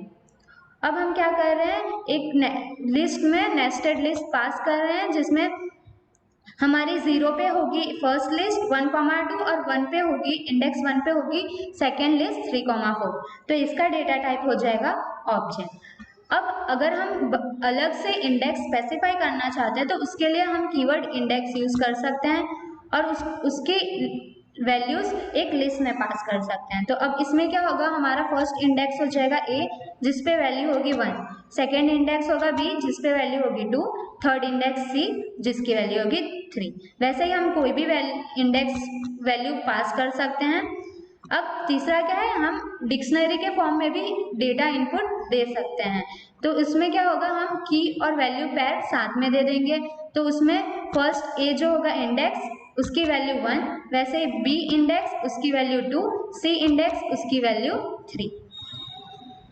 ये हुआ सीरीज। डेटा फ्रेम, जैसे कि हमने पहले डिस्कस किया, डेटा फ्रेम क्या है, data frame is a two dimensional data structure which is similar to tabular और एसक्यूएल टाइप। तो इसके लिए हम क्या कर सकते हैं, PD dot data frame constructor use करके डेटा फ्रेम क्रिएट कर सकते हैं। इनिशियली हमने कोई भी आर्ग्यूमेंट पास नहीं किए तो हमारी एम्प्टी डेटा फ्रेम क्रिएट होगी जिसमें कॉलम्स भी एम्प्टी होगा और इंडेक्स भी एम्प्टी। अब सेकेंड हम क्या कर रहे हैं, वैल्यू पास कर रहे हैं 5,6 एज ए लिस्ट, तो 0 इंडेक्स और 0 कॉलम। जैसा कि हम यहाँ पे कोई भी कॉलम और इंडेक्स स्पेसिफाई नहीं कर रहे हैं तो वो अपने आप फर्स्ट 0 इंडेक्स और 0 कॉलम पे 5 को पुट कर देगा, वैसे ही फर्स्ट रो और 0 कॉलम पे हमारा 6 वैल्यू को पुट कर देगा। वैसे ही अगर हम चाहते हैं कि हमारी जो वैल्यू है वो एक ही रो में प्रिंट हो तो उसके लिए हमें नेस्टेड लिस्ट की यूज करनी पड़ेगी, जैसे कि हमने यहाँ पे किया है। फर्स्ट लिस्ट है जिसके अंदर हमने सेकेंड लिस्ट बनाया और उसमें वैल्यू पास किया 5 एंड 6, तो हम देख सकते हैं यहाँ पे 0 इंडेक्स पे और 0 कॉलम पे हमारी वैल्यू आ गई है 5 and 0 row and first column पे आ गई है वैल्यू 6। वैसे अगर हम चाहे तो इंडेक्स और कॉलम की वैल्यू स्पेसिफाई भी कर सकते हैं, जैसे कि हमने यहाँ पे किया है using index and column keyword. First हमारा इंडेक्स होगा R1 और सेकेंड इंडेक्स होगा R2, वैसे ही फर्स्ट कॉलम होगा हमारा C1 एंड सेकेंड कॉलम होगा C2। तो हम यहाँ पे देख सकते हैं, यहाँ पे फर्स्ट इंडेक्स और सेकेंड इंडेक्स आ गई है, फर्स्ट रो और सेकेंड रो आ गई है और वैल्यू प्रिंट हो गया फर्स्ट रो में 5, सेकेंड रो में 1, फर्स्ट रो में 6 एंड सेकेंड रो में 3। वैसे ही हमने डिक्शनरी यूज करके भी पास किया है। यहाँ पे हम डायरेक्ट कॉलम का नाम दे देते हैं और उसकी वैल्यूज पास कर दी और इंडेक्स कीवर्ड से पास कर दी। अब हम क्या करते हैं, अप कास्ट करते हैं। जैसे कि हमारी फर्स्ट लिस्ट है जिसमें वैल्यू इंटीजर्स है और सेकेंड है जिसमें हमारी वैल्यू एक है जो फ्लोट है, तो ऑटोमेटिकली फर्स्ट कॉलम की हमारी वैल्यू क्या हो जाएगी, अपकास्ट हो जाएगी फ्लोट में। और अगर हम उसका डेटा टाइप देखना चाहते हैं तो डी टाइप्स यूज करके देख सकते हैं। तो फर्स्ट कॉलम का डेटा टाइप हो गया फ्लोट और सेकेंड कॉलम जो है उसका डेटा टाइप हो गया इंटीजर, क्योंकि उसमें दोनों वैल्यू इंटीजर में है। अब हमने क्या किया है, हमने नेम दे दिया, नेम दे के R3 वैल्यू दे दी है किसको, थर्ड रो को। जैसे हमने क्या किया, एक डेटा फ्रेम बनाया और एक सीरीज बनाया। अब हम क्या करेंगे, दोनों को अपेंड करेंगे। तो हमने फर्स्ट इसमें डेटा फ्रेम में कोई भी इंडेक्स वैल्यू या कॉलम वैल्यू नहीं दी है, तो वो आ गई 0 0 1 1। और अब हम क्या कर रहे हैं, सीरीज में एक लिस्ट पास कर रहे हैं वैल्यू 0 0 में और उसको हम रो दे रहे हैं R3। अब उसको हम क्या कर रहे हैं, अपेंड मेथड से DF जो हमारा डेटा फ्रेम था उसमें हम सीरीज को अपेंड कर रहे हैं। तो ये हो गया अपेंड और हमारा वैल्यू आ गया 0 1 R3 इंडेक्स है, 0 1 कॉलम है और उसकी वैल्यूज। अगर हम कोई भी इंडेक्स इग्नोर करना चाहते हैं तो ignore underscore index equal to true set करके कर सकते हैं। अब अगर हम कोई भी डेटा को ड्रॉप करना चाहते हैं, जैसे कि हमने एक डेटा फ्रेम बनाया है जिसमें कॉलम 1 पे 1,2 वैल्यू है, कॉलम 2 पे 3,4 वैल्यू है और कॉलम 3 पे 5,6 वैल्यू है। अब उसमें से मैं क्या चाहती हूँ कि मेरा रो 1 जो है वो ड्रॉप हो जाए। तो हम देख सकते हैं यहाँ पे आउटपुट हमारा जो रो 1 है वो ड्रॉप हो चुका है और आउटपुट में खाली रो 2 आया है। वैसे ही अगर हम चाहते हैं कि हमारा जो डेटा फ्रेम है उसमें से कॉलम 1 एंड कॉलम 3 ड्रॉप हो जाए, तो हम लेबल्स में मेंशन कर सकते हैं as a list C1 and C3। तो हम यहाँ पे देख सकते हैं हमारा सिर्फ कॉलम 2 जो है वो आउटपुट में आया है, कॉलम 1 और कॉलम 3 ड्रॉप हो गया है। वैसे ही हम सेकेंड रो भी ड्रॉप कर सकते हैं, सेकेंड कॉलम भी ड्रॉप कर सकते हैं, रो एंड कॉलम भी ड्रॉप कर सकते हैं। उसके लिए हमें क्या करना पड़ेगा, रो को इंडेक्स में स्पेसिफाई करना पड़ेगा और कॉलम को कॉलम्स में। अब इंडेक्सिंग हम जैसे इंडेक्सिंग जो है वो बहुत यूज होता है मशीन लर्निंग में।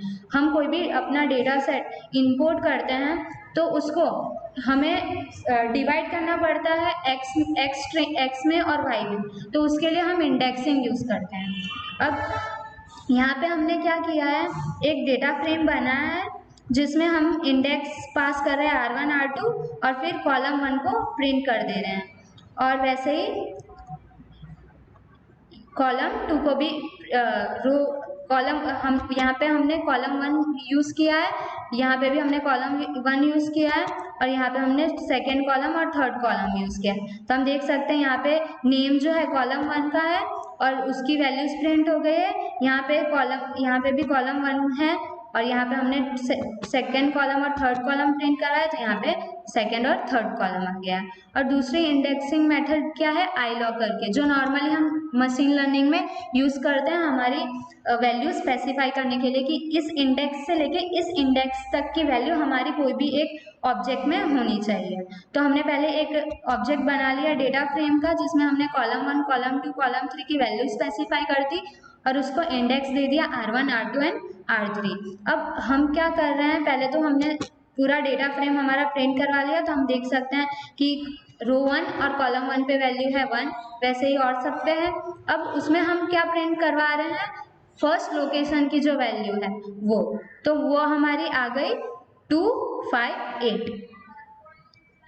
फर्स्ट लोकेशन मतलब हमारी इंडेक्स हो गई 1, तो ये आ गई कॉलम 1 कॉलम 2 और कॉलम 3 की वैल्यू। वैसे ही यहाँ पे हम स्पेसिफाई कर रहे हैं column 0 and column 2, index 0 and index 2, तो हमारी वैल्यू आ गई है यहाँ पे फर्स्ट इंडेक्स पे जो वैल्यू थी 147 एंड सेकेंड इंडेक्स पे जो वैल्यू थी 369।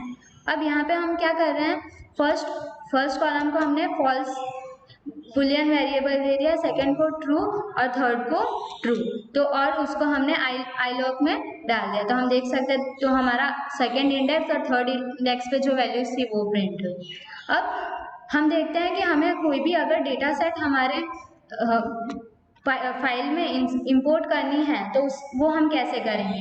तो रीडिंग के लिए हमें क्या करना होता है, pd.read_csv कंस्ट्रक्टर यूज करके हमारा होल पाथ जहाँ पे हमारी डेटा सेट स्टोर है वो लोकेशन हमें यहाँ पे स्पेसिफाई करनी पड़ती है, और उसको हमने दे दिया एक वेरिएबल पे और हमने पूरी डेटा सेट वैल्यू प्रिंट कर दी। अब अगर हम कोई भी पर्टिकुलर इंडेक्स की वैल्यूज प्रिंट करवाना चाहते हैं तो हम कीवर्ड यूज कर सकते हैं index_column और वो पर्टिकुलर इंडेक्स की वैल्यू आ जाएगी। अब हम फीचर्स देखते हैं। इसमें 3 टाइप के फीचर्स होते हैं, एक तो क्वांटिटेटिव, कैटेगोरिकल एंड थर्ड है वेटेड फीचर्स। अब यहाँ पे हम देखते हैं कि हम कौन कौन से ऑपरेशन परफॉर्म कर सकते हैं पर्टिकुलर फीचर्स पे।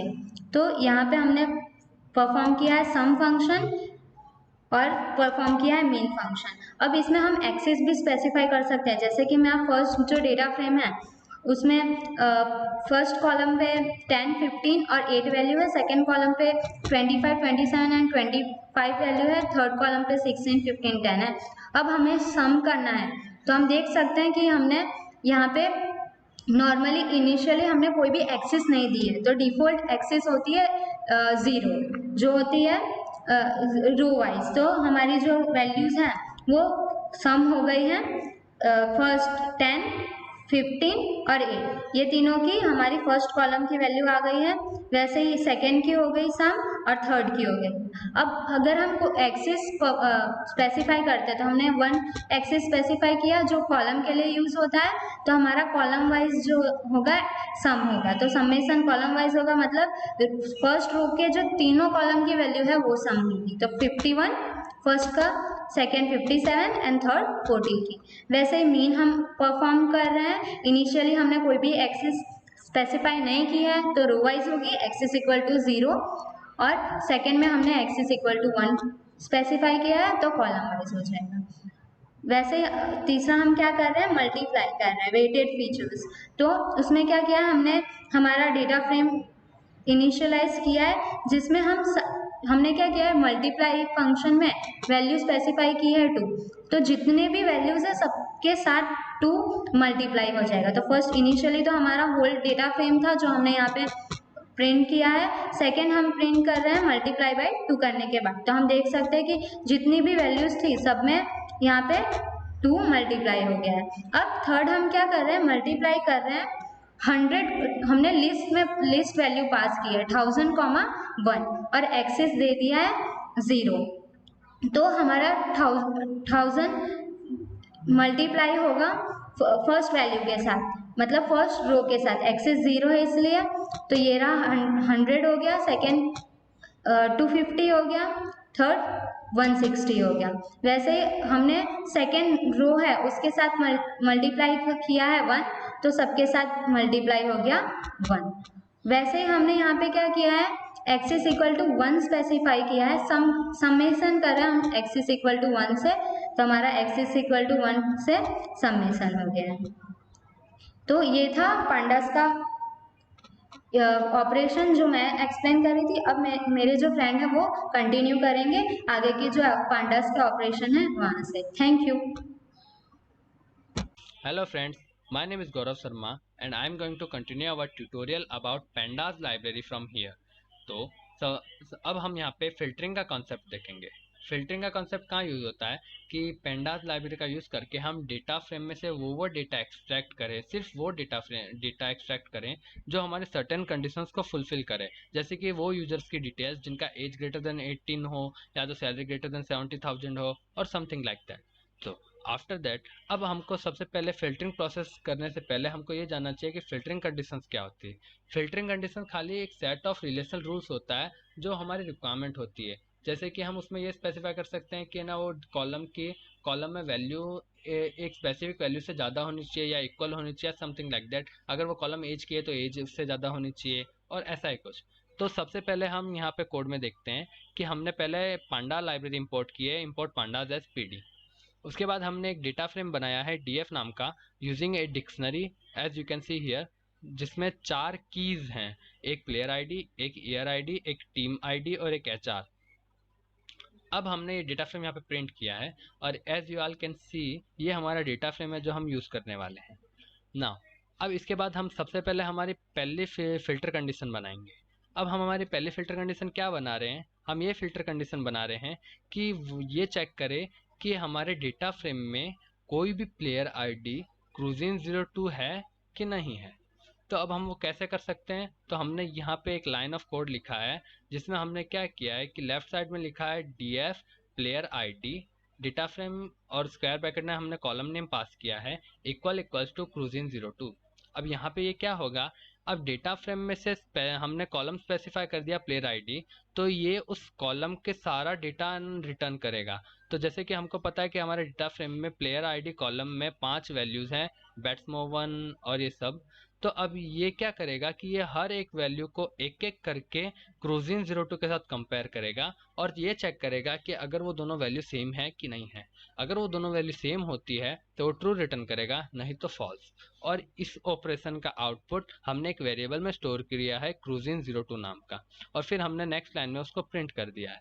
तो हम यहाँ पे देख सकते हैं कि बैट्समोवन और cruising02 सेम नहीं है, तो ये फॉल्स रिटर्न करेगा क्योंकि दोनों वैल्यू सेम होनी चाहिए, नहीं तो ये फॉल्स रिटर्न करेगा। अब सेकंड वैल्यू भी दोनों सेम नहीं है तो ये फॉल्स रिटर्न करेगा, लेकिन थर्ड वैल्यू cruising02 है और हमारे लेफ्ट हैंड साइड भी cruising02 है, तो ये दोनों वैल्यू सेम है तो ये ट्रू रिटर्न करेगा। सिमिलरली फिफ्थ वैल्यू भी cruising02 है और हमारा लेफ्ट हैंड साइड भी cruising02 है, तो ये दोनों वैल्यू ट्रू सेम हुई तो ये ट्रू रिटर्न करेगा। ये हमारी हुई पहली फिल्टर कंडीशन। अब हम इक्वल की जगह हम ये भी कंपेयर करा सकते हैं कि कोई वैल्यू किसी से बड़ी है या छोटी है या उस हिसाब से। तो हम जैसे कि हम यहाँ पे हमारी एक सेकंड फिल्टर कंडीशन बनाते हैं जिसमें हम ये चेक कराएंगे कि जो डेटा फ्रेम है उसमें कोई भी एचआर वैल्यू 40 से बड़ी है कि नहीं है। तो उसके लिए हमने यहाँ पे filter condition same process use किया है, डेटा फ्रेम और उसमें हमने कॉलम नेम स्पेसिफाई कर दिया और उसके बाद जो हमको है ना रिलेशनल ऑपरेशन दिखाना उसका ऑपरेटर और वैल्यू। तो हमने यहाँ पे ये असाइन किया है कि एचआर की वैल्यू डेटा फ्रेम में से 40 से बड़ी है कि नहीं है। तो ये क्या होगा कि ये डेटा फ्रेम में से एचआर के सारा डेटा रिटर्न करेगा और 1 बाय 1 40 के साथ कंपेयर करेगा कि वो 40 से बड़ा है कि नहीं है। तो हम यहाँ पे देख सकते हैं कि एचआर के सब वैल्यू में से खाली एक 43 वैल्यू एक ऐसी है जो 40 से बड़ी है, बाकी सब छोटी है। तो ये खाली 43 के लिए ट्रू रिटर्न करेगा, बाकी सब के लिए फॉल्स। तो जैसे कि आप हम सब देख सकते हैं यहाँ पे इसने हर वैल्यू के लिए फॉल्स रिटर्न किया है, सिर्फ बीच में सेकंड इंडेक्स पे ट्रू रिटर्न किया है जहाँ पे 43 स्टोर है ना।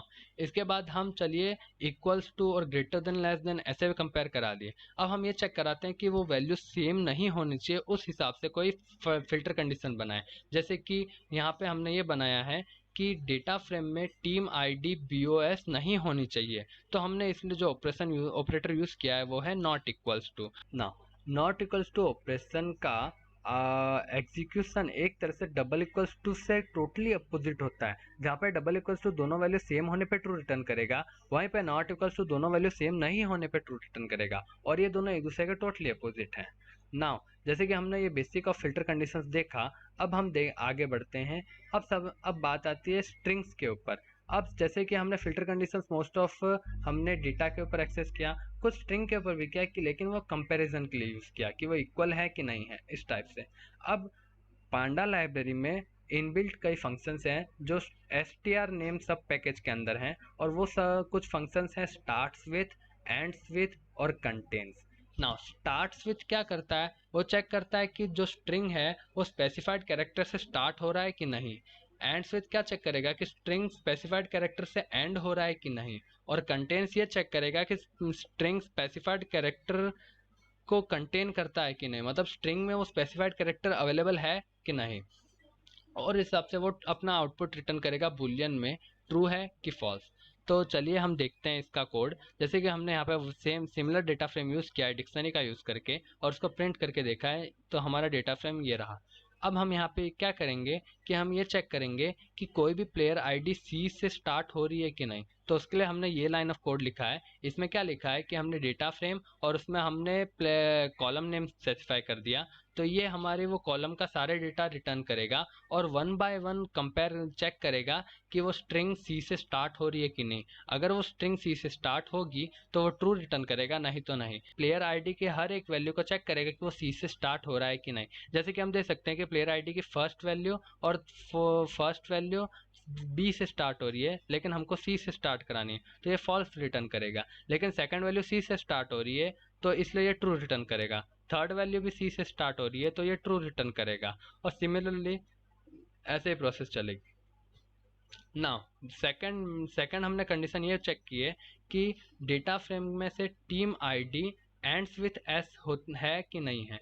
तो अगर टीम आईडी में हमारे पास BOS और SEA दो टाइप की है और मल्टीपल टाइम्स रिपीट हुई है, तो हम ये चेक करेंगे कि वो एस से एंड हो रहा है कि नहीं। अगर एंड होगा तो वो ट्रू रिटर्न करेगा, नहीं तो फॉल्स। तो जैसे कि हमारे टीम आईडी की पहली वैल्यू है BOS और ये एस कैपिटल एस से एंड हो रहा है, तो इसलिए ये ट्रू रिटर्न करेगा। लेकिन सेकंड हमारा टीम आईडी है SEA जिसका एंड हो रहा है ए से, तो ये फॉल्स रिटर्न करेगा। और सिमिलरली थर्ड वैल्यू के लिए भी फॉल्स, फोर्थ वैल्यू के लिए ट्रू और फिफ्थ वैल्यू के लिए फॉल्स। तो ये जैसे कि देख सकते हैं true false false true false. ना इसके बाद हम ये चेक कराना चाहते हैं कि हमारे डेटा फ्रेम में कोई भी प्लेयर आईडी के अंदर ओ कंटेन है कि नहीं है। लेकिन हमने यहाँ पे टेल्ड ऑपरेटर का यूज़ किया है। ना टेल्ड ऑपरेटर क्या करता है कि अगर कोई भी सर्टेन बुलियन आउटपुट ट्रू आता है तो वो उसको फॉल्स में कन्वर्ट कर देता है, और अगर सर्टेन आउटपुट फॉल्स आता है तो उसको ट्रू में कन्वर्ट कर देता है। एक तरह से नॉट ऑपरेटर का काम करता है। तो ये क्या करेगा कि अगर कोई भी प्लेयर आईडी में ओ मिलेगा तो बाय डिफॉल्ट तो ये ट्रू रिटर्न करेगा, लेकिन टिल्ड ऑपरेटर की वजह से वो ट्रू का फॉल्स में कन्वर्जन हो जाएगा, इसलिए वो फॉल्स रिटर्न करेगा। तो अगर प्लेयर आईडी में ओ होगा तो वो फॉल्स रिटर्न करेगा, और प्लेयर आईडी में ओ नहीं होगा तो वो ट्रू रिटर्न करेगा। तो जैसे कि आप देख सकते हैं कि फर्स्ट हमारा प्लेयर आईडी है बैट्समो, इसमें एम के बाद ओ है, लेकिन हाँ ओ कंटेन करता है तो ये तो ट्रू रिटर्न करेगा, लेकिन टिल्ड ऑपरेटर की वजह से वो ट्रू का कन्वर्जन हो गया फॉल्स में, तो इसने यहाँ पे फॉल्स रिटर्न किया है। नाउ सिमिलरली कैनोरो में ओ आया है और ये ट्रू रिटर्न करेगा, लेकिन टिल्ड ऑपरेटर की वजह से ये फॉल्स में कन्वर्ट हो जाएगा, तो इसने फॉल्स। बट थर्ड वैल्यू है क्रूजेन 02। क्रूजेन 02 के अंदर ओ नहीं है, इसलिए ये फॉल्स रिटर्न करेगा, लेकिन नॉट टिल्ड ऑपरेटर की वजह से ये ट्रू में कन्वर्ट हो जाएगा, इसलिए ये ट्रू रिटर्न करेगा। और सिमिलरली ये प्रोसेस चलेगी। नाउ हमने ये सब तो देख लिया, लेकिन अब थोड़ा रियल टाइम केसेस के ऊपर आते हैं। जैसे कि हमारे कई बार क्या होता है, डेटा सेट के अंदर नल वैल्यू होती है या तो एम्प्टी वैल्यू होती है, और हम उसको सर्च नहीं कर पाते, हमको पता नहीं कि वो कौन से रो में है कौन से कॉलम में है, या तो इतनी सारी है कि हम एक एक करके उससे साथ डील नहीं कर सकते, और समथिंग लाइक दैट। तो अब उसके लिए हम क्या कर सकते हैं कि हम एक ऐसी फीचर कंडीशन बना सकते हैं, चेक करें कि हमारे डेटा फ्रेम में नल वैल्यू है कि नहीं है। तो उसके लिए हमने ये ये कोड को देखना पड़ेगा। अब सबसे पहले यहाँ पे हमने numpy को इंपोर्ट करना पड़ेगा, क्योंकि numpy एक स्पेसिफाइड टाइप को सपोर्ट करता है np.nan, जो नॉट ए नंबर को रिप्रेजेंट करता है, मतलब एक तरह से नल वैल्यू। तो अब उस नल वैल्यू को डील करने के लिए हमको पांडास के साथ numpy का भी यूज़ करना पड़ेगा, जस्ट ए बेसिक कॉन्सेप्ट। तो अब सबसे पहले हमने एक डेटा फ्रेम यूज़ किया है जिसको हमने एक डिक्शनरी का यूज़ से बनाया है, और इसमें हमने एक टीम आईडी में एक वैल्यू np.nan मतलब एक वैल्यू को नल असाइन किया है। अब हम इसको डेटा फ्रेम को जब प्रिंट कराएंगे, डेटा फ्रेम को प्रिंट कराएंगे, तो वो एक वैल्यू यहाँ पे टीम आईडी में आप देख सकते हैं कि not a number a value assigned है। तो अब हमको जब ये चेक करना है कि वो नॉट ए वैल्यू है कि नहीं है, तो हम उसके लिए हम उसके इनबिल्ट फंक्शंस यूज़ करेंगे, इज एन ए और नॉट एन ए। ये दोनों एक दूसरे के अपोजिट हैं, लेकिन वर्क एक तरह से करते हैं। इस कोड में यहाँ पे लिखा है डेटा फ्रेम, और इसके अंदर हमने टीम आईडी कॉलम का स्पेसिफाई किया है। तो ये क्या करेगा कि डेटा फ्रेम में से टीम आईडी का सारे डेटा रिटर्न करेगा, और 1 बाय 1 चेक करेगा कि वो नॉट ए नंबर है कि नहीं है। तो अगर नॉट इज एन ये चेक करेगा कि अगर वो नॉट ए नंबर होगा तो वो ट्रू रिटर्न करेगा, नहीं तो फॉल्स। तो जैसे कि पहली दो वैल्यू नॉट ए नंबर नहीं है तो ये फॉल्स रिटर्न करेंगे, लेकिन third value not a number है तो इसलिए ये ट्रू रिटर्न करेगा। और नॉट एन इसका अपोजिट काम करता है, तो मतलब कि जहाँ पे वैल्यू नॉट ए नंबर नहीं होगी वहाँ पे ये ट्रू रिटर्न करेगा, और जहाँ पे होगी वहाँ पे फॉल्स। तो जैसे कि पहले दो में नॉट ए नंबर नहीं थी तो इज एन ने फॉल्स रिटर्न किया और नॉट एन ने ट्रू रिटर्न किया, और लास्ट वैल्यू जो एन है तो उसमें इज एन ने ट्रू रिटर्न किया और नॉट एन ने फॉल्स रिटर्न किया। नाउ अभी तक हमने ये सब देख लिया कि हम डेटा फ्रेम में से फीचर कंडीशन कैसे बनाते हैं, हम कोई भी स्पेसिफिक कंडीशन को है ना चेक कैसे करते हैं ये सब। अब हमको ये करना है कि खाली वही जो कंडीशन को फुलफिल करे खाली वही डेटा एक्सट्रैक्ट करना है। तो उसके लिए हम क्या करें, तो उसके लिए हमको ज़्यादा कुछ नहीं करना है, बस एक सिंपल टास्क है। उसके लिए हमको क्या करना है कि पहले तो हमको ने जो फीचर कंडीशन बनाई है उसको बस डेटा फ्रेम में स्क्वायर ब्रैकेट के अंदर पास कर देना है। तो ये क्या करेगा कि एक न्यू फॉर्मेट में डेटा फ्रेम को रिटर्न करेगा जिसमें खाली वही वैल्यू पास होगी जो कंडीशन को फुलफिल करे। अब वो कैसे होता है वो हम देखते हैं। तो सबसे पहले हमने यहाँ पे एक फिर से वही डेटा फ्रेम बनाया है, यूज़ किया है डिक्शनरी का यूज़ करके। उसके बाद हमने उसको प्रिंट किया है, तो ये रही हमारी डेटा फ्रेम। अब हम क्या चेक करेंगे, हमको ये देखना है कि HR की वैल्यू 40 से बड़ी है कि नहीं है, और जिन जो की वैल्यू 40 से बड़ी है खाली वही रिटर्न करना है डेटा फ्रेम। तो हम क्या करेंगे कि सबसे पहले तो हमने डेटा फ्रेम की कंडीशन बना दी, फीचर कंडीशन। तो उसमें क्या किया कि हमने डेटा फ्रेम में HR कॉलम को पास किया और उसको कंपेयर कराया ग्रेटर देन 40। तो ये जब भी 40 से ग्रेटर होगी तो वो ट्रू रिटर्न करेगा, नहीं तो फॉल्स। तो अब जब हमको पता है कि इसमें खाली एक ही वैल्यू है 43 जो ट्रू रिटर्न करेगा, बाकी फॉल्स। तो जब भी ये फॉल्स रिटर्न करेगा तो ये डेटा फ्रेम में ये बाहर वाले डेटा फ्रेम के स्क्वायर ब्रैकेट में फॉल्स वैल्यू आएगी, और वो फॉल्स वैल्यू आने के कारण वो उसको रिटर्न नहीं करेगा। और अगर जब भी ये वैल्यू ट्रू रिटर्न करेगा तो जब ट्रू रिटर्न वैल्यू आएगी तो डेटा फ्रेम में जिस स्पेसिफाइड रो के लिए वो ट्रू वैल्यू आई है वो खाली उस स्पेसिफाई रो को रिटर्न करेगा। तो वो स्पेसिफाई रो हमारे नए डेटा फ्रेम में जो यहाँ पे वेरिएबल बनाया है उसको रिटर्न करेगा और वो उसे स्टोर करेगा। तो यहाँ पे हमारा 43 एक ओनली वैल्यू है जिसमें हमारा वैल्यू 40 से बड़ी है, तो वो खाली वही रो रिटर्न करेगा और ये न्यू वेरिएबल उसको स्टोर करेगा। और जब हम उसको प्रिंट कराएंगे तो डेटा फ्रेम में खाली वो एक ही रो रिटर्न होगी। ना सिमिलरली अगर हम ये देखना चाहें कि वो 30 से कम होनी चाहिए, उसके लिए हम ऐसा करा सकते हैं कि पहले 30 से बड़ी की कंडीशन लिख देंगे और बाहर टिल्ड ऑपरेटर लगा देंगे जो इसका अपोजिट करेगा। अगर ट्रू रिटर्न होगा तो फॉल्स, फॉल्स रिटर्न करेगा तो ट्रू। तो एक तरह से 30 से बड़ी वैल्यू के लिए वो फॉल्स रिटर्न करेगा और 30 से कम के लिए ट्रू रिटर्न करेगा। तो इसमें क्या होगा कि जो जो वैल्यू 30 से बड़ी है, तो 31 भी बड़ा है, 39 भी बड़ा है, 43 भी बड़ा है, 38 भी बड़ा है, सिर्फ 18 छोटा है। तो ये सिर्फ 18 के लिए ट्रू रिटर्न करेगा। और जब डेटा फ्रेम में ये फोर्थ रो के लिए जब वैल्यू ट्रू रिटर्न होगी तो वो डेटा फ्रेम को खाली फोर्थ रो रिटर्न करेगा और नए वेरिएबल में वो फोर्थ रो स्टोर हो जाएगी। और जब हम उसको प्रिंट करेंगे तो खाली फोर्थ रो ही प्रिंट होगी। तो बात कर ली हमने फिल्टरिंग कॉन्सेप्ट के बारे में। अब चलिए हम हमारे नेक्स्ट कॉन्सेप्ट पे बढ़ते हैं जिसका नाम है सॉर्टिंग। ना सॉर्टिंग क्या होती है, जैसे कि हम सबको पता है कि सॉर्टिंग में हम क्या करते हैं कि हमारे जो भी डेटा है उसको एक ऑर्डर में सॉर्ट करते हैं। वो असेंडिंग भी हो सकता है और डिसेंडिंग भी। ना सॉर्टिंग फीचर को सपोर्ट करने के लिए पांडा लाइब्रेरी में एक इनबिल्ट फंक्शन है जिसका नाम है सॉर्ट अंडरस्कोर वैल्यूज। तो चलिए हम सॉर्टिंग प्रोसेस को देखते हैं हमारे कोड के साथ। ना सबसे पहले इस कोड में हमने पांडा लाइब्रेरी इंपोर्ट की है। उसके बाद हमने एक डेटा फ्रेम बनाया है डीएफ यूजिंग डिक्शनरी। ना डेटा फ्रेम बनाने के बाद हमने उसको प्रिंट करके देखा है, तो ये जो डेटा फ्रेम है उसको हम सॉर्टिंग प्रोसेस के लिए यूज़ करने वाले हैं। ना आफ्टर दैट हमने हमारा पहला वेरिएबल बनाया है जिसका नाम रखा है हमने sort1, और उसको हमने डेटा फ्रेम का सॉर्टिंग फंक्शन यूज़ करके बनाया है। उसको कैसे बनाया है, सबसे पहले हमने डेटा फ्रेम पास किया है, उसके बाद में डॉट करके हमने वो फंक्शन नेम स्पेसिफाई किया जो हम यूज़ करेंगे, और उसके पैरेंथेसिस में हमने एक रिक्वायर्ड आर्ग्यूमेंट डाली है और वो रिक्वायर्ड आर्ग्यूमेंट है कॉलम नेम। ये कॉलम के हिसाब से सॉर्टिंग करेगा। तो हमने यहाँ पे ईयर आईडी पास की है, तो ये जो डेटा फ्रेम है उसको ईयर आईडी के बेसिस से सॉर्ट करेगा और ये बाय डिफ़ॉल्ट असेंडिंग में सॉर्ट करेगा। तो जैसे कि हम देख सकते हैं कि ये हमारा आउटपुट प्रिंट हुआ है जिसको हमने sort1 में पास करके प्रिंट करके देखा है। तो इसमें हमने देखा कि हमारे डेटा फ्रेम में बाय डिफ़ॉल्ट वो पहले से ईयर आईडी के बेसिस से सॉर्ट है, तो as it is data frame print होगा। और अब देखा जाए तो सॉर्टिंग में कई बार ऐसा होता है कि मल्टीपल सेम वैल्यूज आती है, कि बहुत सारी वैल्यूज सेम होती है। तो उस समय वो सॉर्टिंग कैसे होगा, तो वो उस समय ऑकरेंस के हिसाब से सॉर्ट करेगा कि किसका ऑकरेंस पहले आया है। तो जैसे कि यहाँ पे 4 ईयर आईडी 2016 है, तो वो उन चारों का सॉर्टिंग कैसे करेगा जिसका ऑकरेंस पहले आया है। तो ये फर्स्ट जीरो इंडेक्स के रो का फर्स्ट ऑकरेंस आया है तो पहले ये प्रिंट करेगा और बाद में फर्स्ट, फिर सेकंड, फिर थर्ड, ऐसा। चलिए हम अगला एग्जांपल देखते हैं। ये तो हो गया असेंडिंग ऑर्डर में सॉर्टिंग की बात। अब अगर समझ लो हमको डिसेंडिंग ऑर्डर में सॉर्ट करना है, तो हम क्या करेंगे, हम सेम प्रोसेस पहले करेंगे, data frame dot function name जो है हमारा सॉर्ट वैल्यूज, और उसमें हमने कॉलम नेम स्पेसिफाई कर दिया जिसको सॉर्ट करना है। लेकिन अब हमको डिसेंडिंग में करना है, तो हम इसके लिए एक ऑप्शनल आर्ग्यूमेंट यूज करेंगे असेंडिंग, जिसको सेट कर देंगे false, ascending equals to false. By default इसकी वैल्यू ट्रू होती है, जिसके कारण ये असेंडिंग में सॉर्ट होता है, लेकिन अगर हम इसको फॉल्स सेट कर देंगे तो ये डिसेंडिंग में सॉर्ट होगा ना।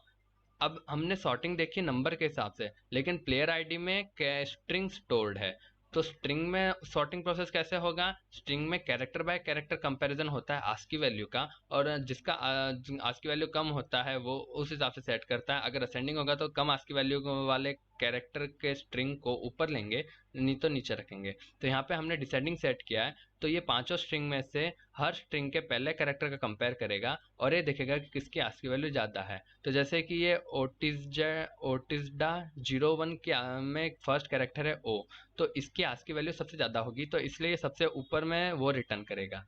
लेकिन उसके बाद हम देख सकते हैं कि 3 स्ट्रिंग का फर्स्ट कैरेक्टर सी है, तो सेकंड कैरेक्टर पे जाएगा और सेकंड कैरेक्टर को आस्की वैल्यू को कंपेयर करेगा।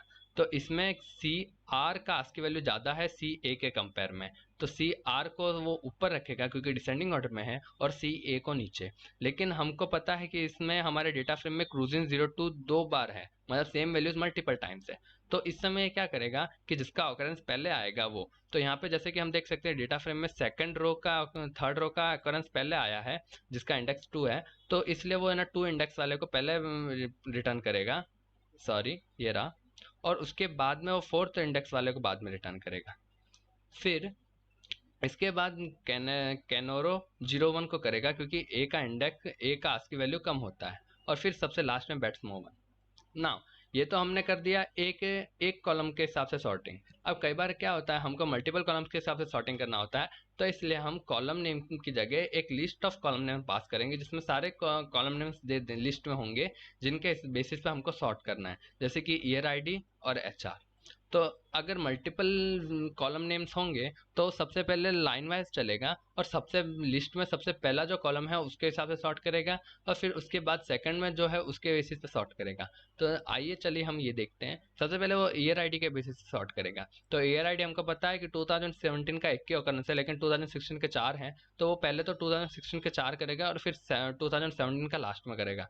लेकिन इसके बाद हमारा सेकंड कॉलम है एचआर, तो अब जब भी सेम वैल्यूज इसमें आएगी तो 2017 की तो सिंगल वैल्यू है, तो इसलिए वो same as it is last में रहेगा। लेकिन 2016 में 4 वैल्यूज हैं उनको एचआर के हिसाब से सॉर्ट करेगा, तो उनको एचआर के हिसाब से सॉर्ट करेगा, और बाय डिफॉल्ट असेंडिंग है तो इसलिए पहले 31 फिर 38 फिर 39 फिर 43।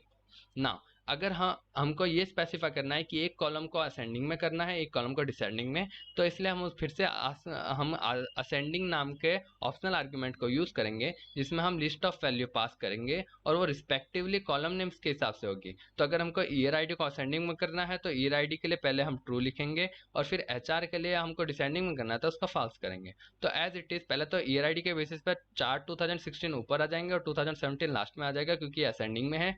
लेकिन अब हमने एचआर के लिए फॉल्स किया है, तो जो सेम वैल्यू है ईयर आईडी के 2016 उनमें सबकी वैल्यू डिसेंड एचआर के बेसिस पर डिसेंडिंग में होगी। तो सबसे ऊपर 43 फिर 39 फिर 38 फिर 31। नाउ ये तो हमने हमारे सॉर्टिंग कॉन्सेप्ट के बारे में देखा। अब चलिए हम हमारे नेक्स्ट कॉन्सेप्ट पे चलते हैं। Now this is about matrices. ना इसमें हम क्या करेंगे, हम हमारे डेटा फ्रेम में से वो डेटा का स्टैटिस्टिकल इन्फॉर्मेशन एक्सट्रैक्ट करेंगे, जैसे कि डेटा में मीन मीडियन या उसका डेविएशन कितना है और समथिंग लाइक दैट। तो चलिए हम हमारा कोड देखते हैं। ना स्टैटिस्टिकल इन्फॉर्मेशन डेटा फ्रेम में से एक्सट्रैक्ट करने के लिए पांडास लाइब्रेरी में एक इनबिल्ट फंक्शन है डॉट डिस्क्राइब, लेकिन ये डॉट डिस्क्राइब खाली न्यूमेरिकल फीचर्स का स्टैटिस्टिकल इन्फॉर्मेशन एक्सट्रैक्ट करता है। हम मतलब स्ट्रिंग का कभी भी ऐसा इन्फॉर्मेशन एक्सट्रैक्ट नहीं कर सकते।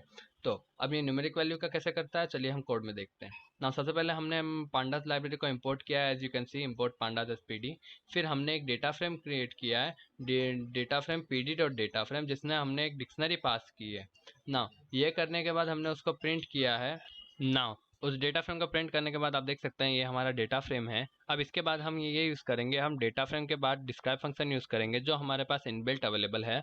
तो हमने इसको df डॉट डिस्क्राइब करके यूज़ किया है। पैरेंथेसिस में कोई आर्ग्यूमेंट नहीं है क्योंकि इसमें कोई रिक्वायर्ड आर्ग्यूमेंट नहीं है ना। ये करने के बाद हमने इसका आउटपुट एक वेरिएबल में रिटर्न किया और उसको प्रिंट किया है। तो ये क्या करेगा कि ये डेटा फ्रेम में से सारा न्यूमेरिक डेटा का स्टैटिस्टिक रिपोर्ट जनरेट करके दिखाएगा। As you all can see here, यहाँ पे इसमें हमारे डेटा फ्रेम में खाली एक ईयर आईडी और एक एचआर, दो ही न्यूमेरिक डेटा कॉलम्स है। तो इसलिए वो उन दो कॉलम्स का खाली स्टैटिस्टिकल रिपोर्ट जनरेट करेगा ना। काउंट, इसमें है काउंट। काउंट क्या करेगा कि वो नंबर ऑफ रोज काउंट करके रिटर्न करेगा। मीन, हमारे डेटा में एवरेज वैल्यू क्या है वो रिटर्न करेगा। एसटीडी स्टैंडर्ड डेविएशन रिटर्न करेगा। और जैसे कि मिनिमम और मैक्सिमम हमारे डेटा में कॉलम्स में मिनिमम और मैक्सिमम वैल्यू रिटर्न करेंगे ना। 25%, 50% और 75% ये परसेंटाइल ऑफ डेटा रिटर्न करते हैं। 25% 25th percentile of data return करता है। 50% 50th percentile of data return करता है। और 75% 75th percentile of data return करता है ना।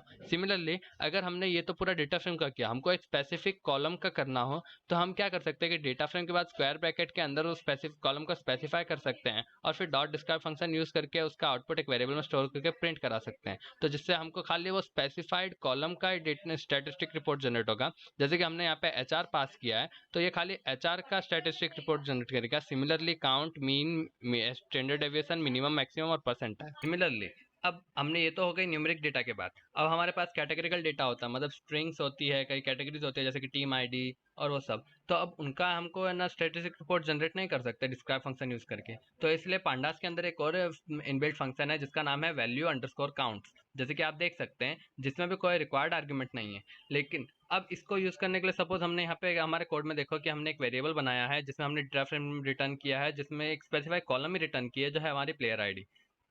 अब हम चाहते हैं कि ये काउंट करें कि कौन सी प्लेयर आईडी कितनी बार रिपीट हुई है। तो उसके लिए हम क्या करेंगे कि वो वेरिएबल डॉट फिर value underscore count function use करेंगे। तो ये क्या करेगा कि जितनी भी प्लेयर आईडी है उनमें से कौन सी प्लेयर आईडी कितनी बार रिपीट हुई है वो जनरेट करेगा और उसको प्रिंट करेगा। तो क्रूजिन 02 हमको पता है हमारे डेटा फ्रेम में 2 बार रिटर्न हुआ है, इसलिए इसने यहाँ पे 2 रिटर्न किया है क्योंकि वो उसका काउंट 2 है और बाकी सबका 1 1। नाउ सिमिलरली अब हम है ना वैल्यू काउंट्स को नॉर्मलाइज फॉर्म में भी रिटर्न कर सकते हैं। नॉर्मलाइज क्या होता है कि हमारा डेटा है वो नॉर्मलाइज फॉर्म में हो, मतलब कि एक 0 और 1 उसके बीच में ही वैल्यू रिटर्न करे। और वो कैसे रिटर्न करेगा, तो वो स्पेसिफिक डेटा को टोटल वैल्यू से डिवाइड करेगा और फिर जनरेट करेगा। जैसे कि हमारा क्रूजिन 02 2 बार रिपीट हुआ है तो उसका वैल्यू हो गया 2 और टोटल होगा 2 + 1 + 1 + 1 5, तो 2/5 0.4। इसलिए वो नॉर्मलाइज फॉर्म में 0.4 रिटर्न करेगा और बाकी सब 1 टाइम्स रिपीट हुए हैं तो 1/5 तो 0.2 0.2 0.2 और ऐसा ना। और नॉर्मलाइज करने के लिए हमको है ना उसका optional argument normalize equal to true set करना पड़ेगा ना। सिमिलरली अगर हमको उसको असेंडिंग फॉर्मेट में रिटर्न करना हो तो हम उसके लिए उसका ऑप्शनल आर्गुमेंट असेंडिंग यूज करेंगे जिसको सेट कर देंगे ट्रू। तो उससे क्या होगा कि हमारा जो वैल्यू काउंट का आउटपुट है वो असेंडिंग फॉर्मेट रिटर्न होगा। तो इसलिए 1 1 1 और फिर 2। अगर वो काउंट होता कि कोई का काउंट 4 होता कोई का काउंट 2 तो 1 2 4 ऐसे असेंडिंग ऑर्डर में रिटर्न करता ना।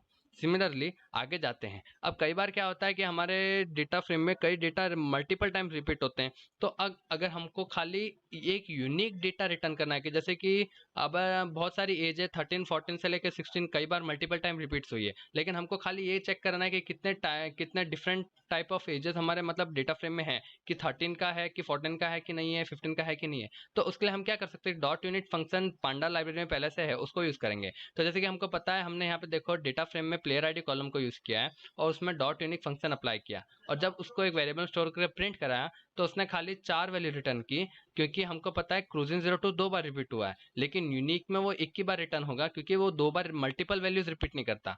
वैसे हमको ये भी पता है कि टीम आईडी वो में वही 2 वैल्यूज को उसने मल्टीपल टाइम रिपीट्स किया है। तो उसी में समय हमने डेटा फ्रेम में टीम आईडी कॉलम पास किया और डॉट यूनिक फंक्शन पास किया तो उसने खाली वही 2 वैल्यू यूज किए जो यूनिक है, मल्टीपल वैल्यूज रिपीट नहीं किए ना। अब बात आई कि हमने न्यूमेरिक डेटा देखा और न्यूमेरिक डेटा पे स्टैटिस्टिक रिपोर्ट जनरेट की और कैटेगरिकल पे भी। लेकिन अब हमने ये कैटेगरिकल में ये यूज़ किया वैल्यू काउंट और यूनिक, ये हम न्यूमेरिक डेटा पे भी कर सकते हैं। जैसे कि हमने यहाँ पे ईयर आईडी ले ली डेटा फ्रेम की और फिर उस पर हमने पहले यूनिक अप्लाई किया तो वो खाली यूनिक ईयर रिटर्न करेगा, जैसे कि 2016 2017 दो यूनिक वैल्यूज है। और अगर हम वैल्यू काउंट्स रिटर्न करा सकते हैं तो वही वो ये रिटर्न करेगा कि 2016 कितनी बार रिटर्न हुआ है और 2017 कितनी बार हुआ है। तो 16 4 बार हुआ है, 17 1। और इसमें हम ये नॉर्मलाइज और यूनिक, नॉर्मलाइज और असेंडिंग दोनों यूज कर सकते हैं। नाउ ये तो बात हो गई हमारे स्टैटिस्टिक रिपोर्ट के बारे में। अब हम चाहते हैं कि अगर हमारा डेटा फ्रेम से हमारे जो डेटा है उन डेटा पॉइंट्स का एक ग्राफ बनाए, तो वो कैसे बनाए। तो उसके लिए पांडास प्लॉटिंग को भी सपोर्ट करता है। नाउ प्लॉटिंग क्या होता है कि हम डेटा फ्रेम के डेटा, न्यूमेरिक डेटा को एक ग्राफ में प्लॉट करें। नाउ अब ये कैसे किया जाए, तो सबसे पहले तो हम इसमें मैटप्लॉटलिब लाइब्रेरी का यूज़ करेंगे। नाउ मैटप्लॉटलिब के बारे में हम बेसिक इन्फॉर्मेशन अभी नहीं बताएंगे, हम हमारे नेक्स्ट सीरीज में मैटप्लॉटलिब लाइब्रेरी को कवर करेंगे। लेकिन अभी के लिए हम खाली मैटप्लॉटलिब का एक बेसिक यूज़ देख सकते हैं पांडास के साथ कैसे होता है। तो जैसे कि सबसे पहले हमने यहाँ पे हमारे लाइब्रेरी इंपोर्ट की पांडास, फिर हमने एक डेटा फ्रेम बनाया जिसमें एक ही डिक्शनरी में एक ही कॉलम रखा है HR और उसकी कुछ वैल्यूज रख दी ना। अब उसके बाद हमने मैटप्लॉटलिब में से पाइप्लॉट सब पैकेज को इंपोर्ट किया और एज ए PLT एलियास के साथ। फिर उसको हमने डेटा फ्रेम को पहले तो प्रिंट करा दिया, तो ये देख सकते हैं ये हमारा डेटा फ्रेम है जो हम यूज़ करने वाले हैं। लेकिन अब हम डेटा फ्रेम को जब ग्राफ में प्लॉट करेंगे तो उसके लिए खाली बस data frame dot plot function use करेंगे और फिर प्लॉट PLT.SO जो प्लॉट का एलियास है उसको .SO फंक्शन के साथ यूज़ करेंगे। तो ये क्या करेगा कि डेटा फ्रेम के सारे पॉइंट्स को पहले तो ग्राफ में प्लॉट करेगा और फिर PLT.SO की मदद से वो ग्राफ को डिस्प्ले करेगा। तो ये हमारा ग्राफ का डिस्प्ले है जिसमें उसने HR के वैल्यूज़ को एज ए ग्राफ रिटर्न किया है।